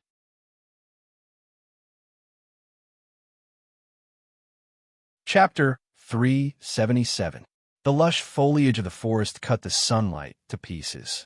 Several big-eared monsters were carrying herbs and oars on their backs, happily rushing towards Oldman Town. The big-eared monsters were a common race in the forest.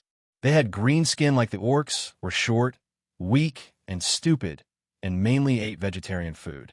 Although they had very sharp hearing, they were naturally very timid, so they were the lowest-ranked race in the forest.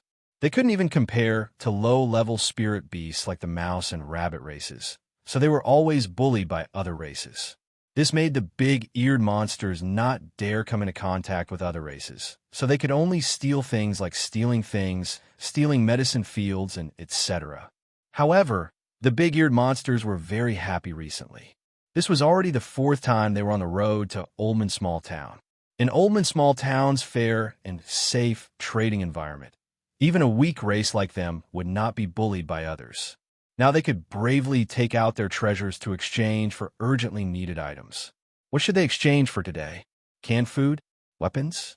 The big-eared monsters were arguing with each other as they walked. Who knew what sound their sharp hearing would catch at this time? When the big-eared monsters looked over, they were instantly scared out of their wits. With a sharp cry, they turned to run. In Oldman Small Town's canyon, there were beautiful and elegant snow-white unicorns that were currently surrounding Oldman Small Town. These demon beasts were like white jade sculptures. Their bodies were filled with a strong and explosive beauty. They were simply like works of art, truly worthy of being spirit beasts that often appeared in literature and poetry. Unicorns were high-level demon beasts with intelligence, so their strength could be seen through their horns. In a normal situation, a normal white horn was equivalent to a level 2 demon beast. If it had a silver horn, it would be equivalent to a level 3 demon beast. If it had a crystal clear light gold horn, it would be a level 4 unicorn king. Around 3,000 white unicorns were neatly surrounding Oldman Small Town. The numbers were this large, it could be called a unicorn army. Other than that, there was an elf holding a bough sitting on the back of each unicorn, staring at Oldman Small Town like a tiger watching its prey. Those big-eared monsters that ran away in fear, not a single elf would care. When the elves arrived, it was unknown how many weak creatures like the goblins, and Bigfoot were scared. It also alarmed the powerful creatures like the ogres and high-level spirit beasts. But the scale of a unicorn army was too big. Even if they didn't flee in fear, they wouldn't dare to do anything to the elves. Everyone was confused. On the edge of the forest of chaos, why were there so many elves appearing? The elves were one of the main powers in the forest of chaos, and they did not like dealing with other races, so they would not attack other locals for no reason. What was going on this time? Grandfather, a young elf around 14 or 15 years old, wearing green wooden armor and holding a thin spear, was asking an older elf for permission to fight. We've received accurate information. Little Princess Vivian has been kidnapped here. Let's charge in and rescue the little princess. This elderly elf didn't appear to be as old as his seniority. There weren't many wrinkles on his face, but his eyebrows and hair were grayish-white. His aura was steady and deep. Although he was riding on an ordinary unicorn, his temperament was especially outstanding among the many elves. The little princess was kidnapped? Who in this world could kidnap her? The elven great elder didn't need a brain to guess what had happened. The elves were not a race that liked to fight, so there was no need to kill. This small town was just a trivial outer power. It couldn't cause any waves in the elves' eyes. They might as well capture the little princess first, and then properly investigate the matter. Greyheart, don't be rash. The little princess has a rebellious personality. Do you want her to run away again? The elven great elder understood Vivian's personality very well.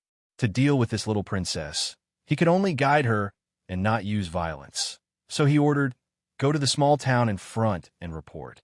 If you don't want innocent people to be harmed for no reason, then immediately bring out Princess Vivian. The elves are a race with a long history, so if you don't use violence, then use it. I believe that the kind little Princess Vivian doesn't want innocent people to be harmed because of her. The elves immediately went to report. The elven young man Greyheart was a bit unsatisfied. This is just a small tribe on the edge of the forest. We are noble and powerful elves. Why should we be polite to these lowly forest races? Everything exists for a reason. We can't kill people just because they are lowly. The great elder seemed to accept that humans and spirit beasts were low-class races, just like ants and beetles. He proudly said, "It is because we live among these lowly, ugly, and dirty races that the elves are more elegant and noble. So, we can't easily destroy the traditions of the elves. This is the biggest difference between us and the races of the continent." Greyheart's mouth fell open. "Don't say any more." The great elder cut him off. "We are only investigating the matter of Aubersin's immortal herb being stolen and Princess Vivian running away from the tribe. We won't involve anything unrelated." Vivian, Chu Tian, and Meng Yingying came out. "This is bad." Vivian saw the elven elder sitting on the unicorn in the distance, and her expression instantly changed. This is the Tree of Life tribe's great elder. Vivian had been staying in the Tree of Life tribe before she ran away. The Tree of Life tribe was not an important place for the elves. It couldn't even be considered an elven city. However, the location of this tribe was said to be the origin of the elves and was the ancient ancestral land of the Wood Elves. So, although it wasn't flourishing or strong, according to the elf traditions, each elf needed to live in the ancestral land for a period of time. They would receive teachings and learn the rules of the tribe. Once they reached adulthood, they would be sent to various tribes. This period of time was very important to each elf.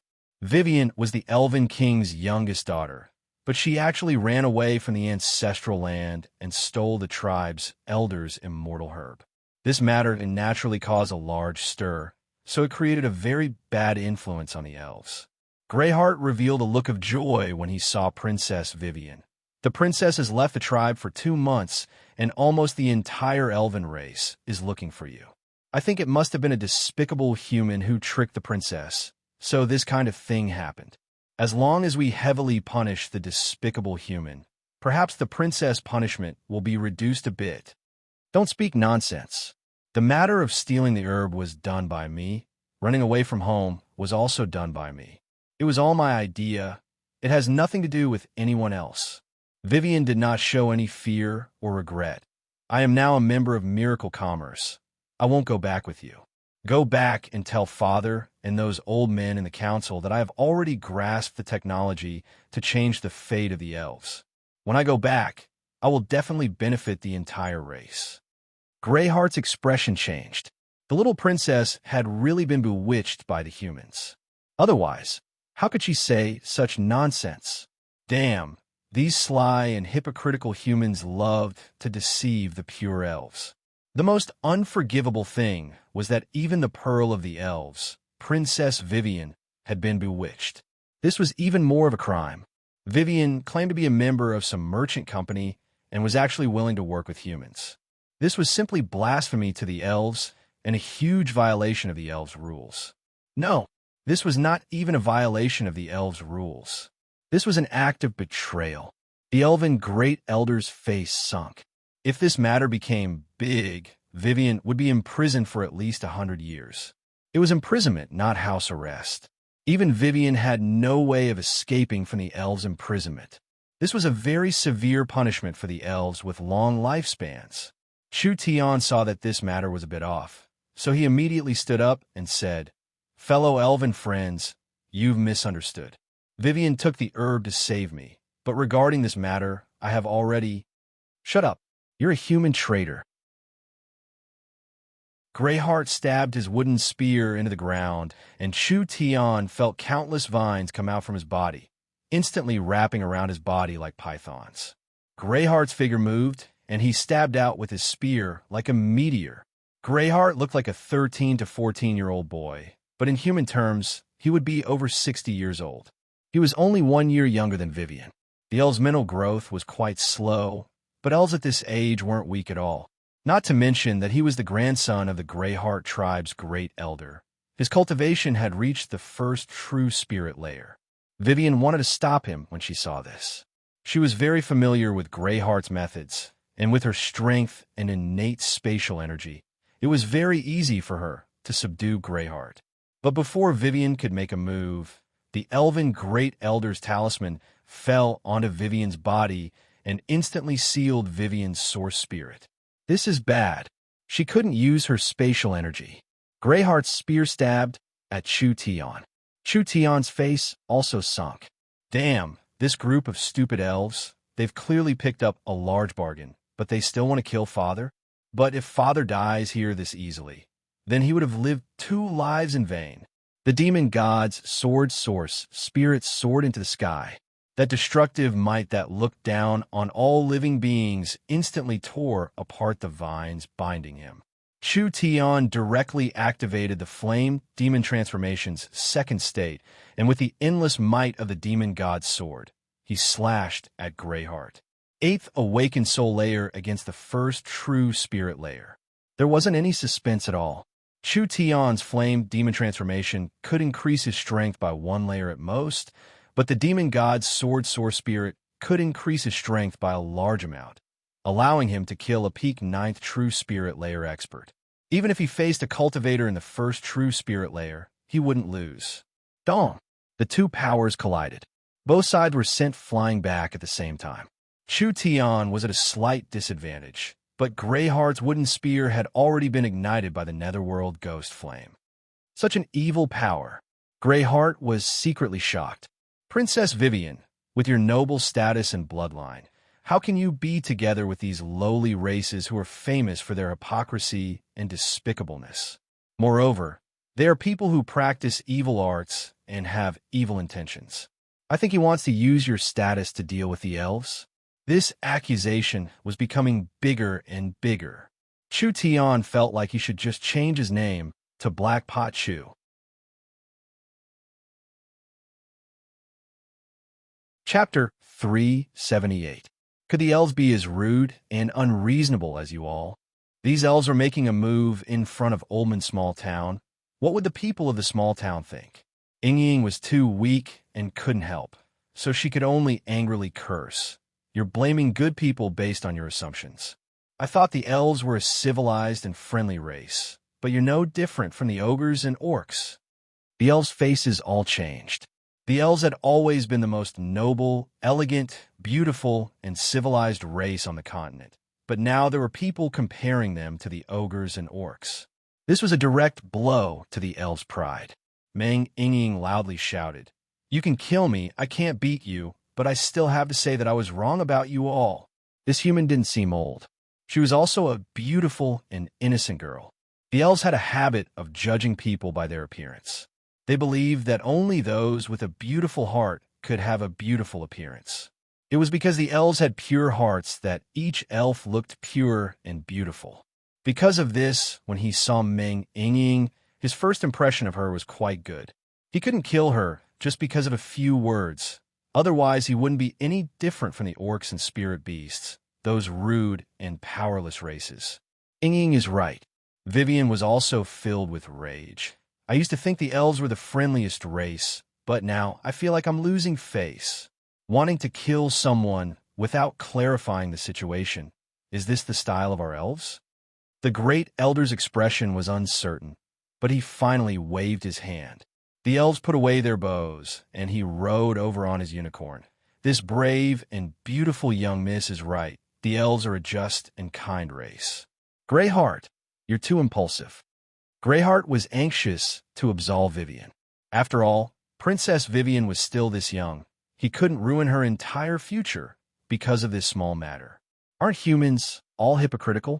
This was definitely the fault of the humans. The great elder slightly pointed at Chu Tian. Since it's like this, we ask Princess Vivian and you to return to the tribe and let the elves investigate this matter. Meng Yingying was not satisfied. If Chu Tian goes to the elves' territory, wouldn't he be a fish on your chopping board? What right do the elves have to judge humans? The elves have strict rules and laws.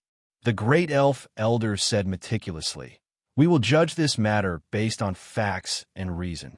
We will never frame an innocent person for no reason." Yingying, you go back. There's no harm in me going. Chu Tian was very clear in his heart that if he didn't solve this matter, it would always be a problem hanging over his head. The elves were a large race, and even after several tens of thousands of years, in a world dominated by humans, the elves still had a lot of weight. Chu Tian knew that this was a race that stuck to rules, and he knew how to deal with them. The only thing he was worried about was whether Oldman's small town would be affected by this. Chu Tian's mind raced as he said in a neither servile nor overbearing manner, "Elf Elder, I am willing to appear in the elven court to prove my innocence. However, since the elves claim to be fair and just, I can't be sure if I'm a criminal or not before the elven court pronounces a verdict. Since I haven't been convicted, shouldn't the elves respect my legal rights?" The elf elder was slightly taken aback. "That's how it should be. Now that the elves have violated my property rights, I hope that the elves can make up for it." Greyheart angrily said, "Nonsense. This small town was built with quite a bit of effort. If the elves take me away, the small town will fall into chaos and innocent people will bleed. My property will also suffer because of this." Chu Tian clearly said in a neither servile nor overbearing manner, "This is the result of the elves' carelessness. We are not enemies, so the elves should not destroy other people's homes. At least before the verdict is pronounced, the elves have the duty to protect the small town." The elven great elder was a bit surprised. The locals of the Forest of Chaos were all rude people. There was no one that followed the elves' laws. This human was speaking in such a confident manner, so the elves were not angry at all. Rather, they felt that he was respecting the elves' strict and principled laws. "All right, this small town has not offended the elves, so it should not be implicated." The elven great elder waved his hand. 1,000 people will be stationed here to maintain the peace of the small town until the verdict is announced. 1,000 unicorn-riding elves were left in Oldman's small town. As long as the small town did not collapse, their efforts during this period of time would not be in vain. Chu Tian said to Yingying, "This is a special time. You must maintain the stability of the small town. Other than that, inform the young miss and have her come as soon as possible to take charge." "All right." Meng Yingying saw that the elves were not an unreasonable race, and her heart was a bit more assured. "Then you have to be careful." Chu Tian revealed a disdainful smile. What was there to fear from these pedantic fellows? Not to mention that Chu Tian did not do anything wrong. It was the elves who took advantage of him. "I will make sure everything is fine. Yingying, be assured." Vivian also said with an apologetic expression, "I will prove Big Brother's innocence." Chu Tian rode the unicorn and left with the other elves. The Tree of Life tribe was very far away. Vivian could not feel it with her spatial abilities, but riding the unicorn made it very clear. Even with the unicorn's agility, it would take several days and nights to reach the Tree of Life tribe. The Tree of Life tribe was said to be the ancestral land of the Wood Elves and could be traced back to the Great Ancient Era. In the legends, the ancient Tree of Life was over 1,000 feet tall and could cover several miles. It grew in the Great Ancient Era and could be considered a spiritual god. It was this mysterious ancient tree that gave birth to the ancestors of the Wood Elves. Of course, the ancient Tree of Life no longer existed. It was said that when the Great Ancient Era collapsed, the ancient Tree of Life was torn apart, leaving behind a complete elven race. Because of this, the elves were one of the most ancient races on the continent. However, because the elves had a long history, this long history became a burden for the elves. All kinds of complicated rituals and ceremonies filled the elves' lives, and all kinds of pedantic ideas filled the elves' minds. The elf had a long lifespan and a low fertility rate, as well as rich emotions, which made them tired of war. They loved music, painting, carving, and poetry, pursuing a high quality of life, so they stood aloof from worldly affairs. Moreover, they rejected foreign cultures and never came in contact with other large races. The elves were beaten back by the spirit beasts and the rise of the humans. This was an inevitable development of history. However, the elves did not see this point. The elves were still one of the strongest powers on the continent, and there were elven tribes scattered all over the continent. They still thought that the elves were the strongest, most elegant, most beautiful, and most noble race on the continent. The Tree of Life tribe in the Forest of Chaos was only the elves' ancestral land. Some talented elves or important elves would be sent here when they reached adulthood to bathe in the moon spring water and receive the teachings of their ancestors. In the end, they all had to leave. The ancestral land was protected by a large array that could not be broken and was very safe. However, there were no regular elven armies stationed here because there were many other tribes around a Tree of Life tribe. They were all allies of the elves in the forest, and there was a tribe that had been allies with the elves for generations. With the protection of these tribes, the Tree of Life tribe did not need any soldiers at all. When Chu Tian was on his way to the Tree of Life tribe, he also saw these strange races. These guys looked like tall trees. Most of the time, they were in deep sleep. Occasionally, one or two of them would be awake. They could transform into human bodies and could even walk normally like humans. There was no doubt that these were the Trance. The Trance were an ancient and mysterious race. It's said that the Trance grew from roots buried deep underground after the Tree of Life was destroyed. In a sense, the Trance had a deep relationship with the elves. The Trance had a long lifespan, and it's said that most of them could live for over 10,000 years. After a long period of time, each old Trant was filled with wisdom. Of course, this ancient wisdom had its limits. It was not like the human race's wisdom that could be passed down from generation to generation. Each great sage stood on the shoulders of countless great sages, so all the knowledge and wisdom could be passed down from generation to generation.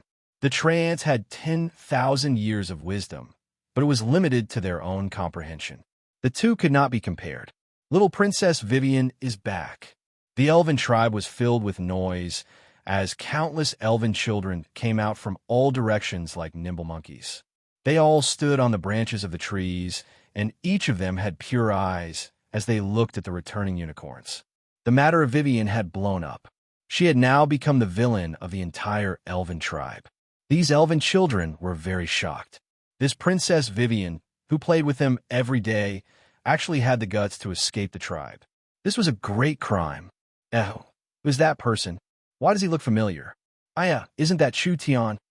The elves were in an uproar. They recognized at a glance that the human riding the unicorn that followed the elves back was the human swordsman they saw in the movies, the brave and righteous Chu Tian. Chu Tian, is that really you? I never thought that I would really see you. Chu Tian, do you speak the elven language? These elven children did not understand the situation at all, and all ran up to greet Chu Tian. A few of them even jumped onto the unicorn that Chu Tian was sitting on. Chu Tian greeted them in fluent elven language. Hello. Wow. The elven children were all stunned. You speak the elven language so well. I thought that humans did not understand the elven language. Chu Tian did not expect that there would be so many little admirers in this place.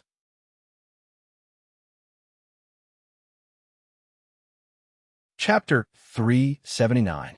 Chu Tian had always looked down on the elves from the bottom of his heart.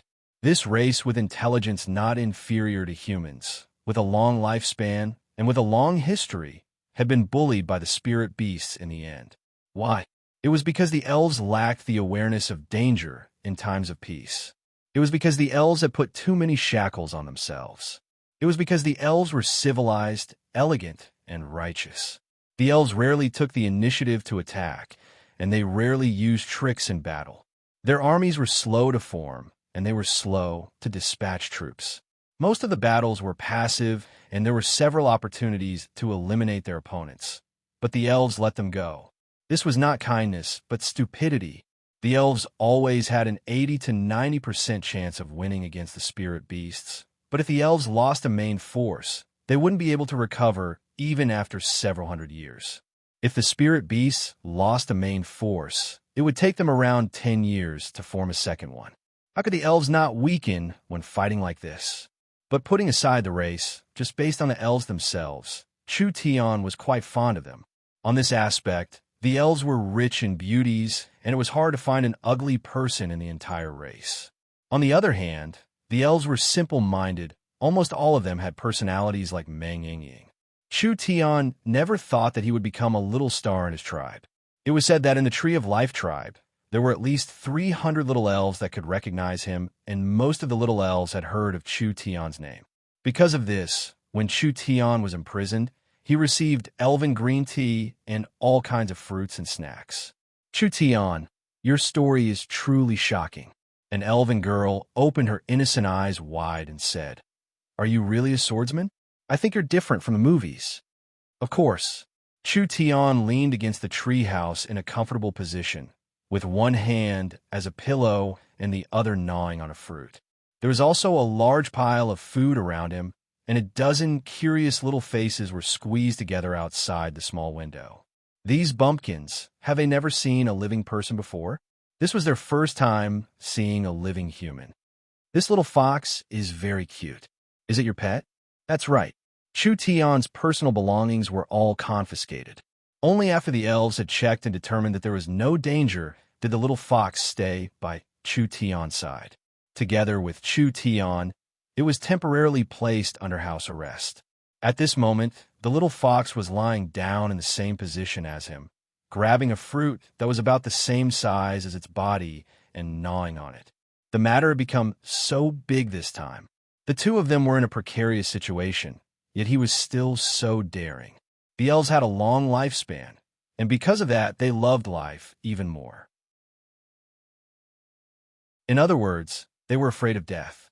That was why she was surprised by Chu Tian's indifferent attitude. Yesterday, the elven tribe held a hearing, and the elders listed many of your crimes. Aren't you afraid? Chu Tian picked his ear and said lazily, "What crime? Tell me about it." The first crime is deceiving an underage elf girl. The second crime is ordering the theft of the tribe's important resources. The third crime is using the elves to participate in the slaughter, making the elves and spirit insects enemies. The fourth crime is... Chu Tian impatiently waved his hand. In short, just put the blame on father. You don't need to say anything else. I'm innocent anyways. Killing me won't change this fact. You're not afraid of death? What is there to be afraid of? Chu Tian fearlessly said, "Even if you kill me, a Chu Tian, there are tens of thousands of Chu Tians. But this kind of unfair trial, I, Chu Tian, must resist to the end. I would rather die than submit." The little elf's mind was instantly shaken. In the movie, Chu Tian was the image of an unyielding warrior. At this moment, it was as if the real Chu Tian had overlapped with the image in the movie. This was the Chu Tian they worshipped. How could this kind of person be a bad person with ulterior motives? Chu Tian gave a compassionate sigh. It's a pity my great dream and revenge can't be realized. The little elves were filled with sympathy. The current Chu Tian was like a dreamer with unfulfilled ambitions. They quickly asked, "What dream do you have?" "Actually, my dream is very simple." Chu Tian seriously said, "I want to rely on my hands and wisdom to let the people of the continent live a good life. I also want to lead Yingying and the young miss through the plains and into the abyss, exploring the ultimate mysteries of the world." The elves were stunned hearing this. Was this true? One of the elves couldn't help asking, "Does Meng Yingying really exist?" Of course. Not only does Yingying exist, she has also become good friends with Princess Vivian. Although the elves were a pedantic race, they were naturally kind, but this quality was not that good. This was because it was easier for a race to survive if they were a bit more cunning. The elves all cried out in surprise. Princess Vivian had become friends with Princess Ming. Ying? No wonder Vivian wanted to secretly escape the tribe. It was to find these two people. These little elves were quite young, and compared to the adult elves, they were still very curious. However, they were not as courageous as Vivian. Chu Tian said to the little elves, "Actually, I can let you meet her. Her personality is suitable to be friends with the elves. However, I'm about to die, and the elves do not allow elves to be friends with humans. It's a pity, it's a pity." The little elves had a face of melancholy and regret. Chu Tian was drinking the elven green tea while talking to the little elves. His knowledge from 30,000 years ahead was not something the elves could imagine, so he immediately coaxed these little fellows. Everyone was fascinated listening to him. "What are you doing here?" A voice rang out. "Why aren't you moving out of the way?" The little elves were frightened and they all scattered. What was going on? Chu Tian sat up straight. A well-developed, adult female elf walked over.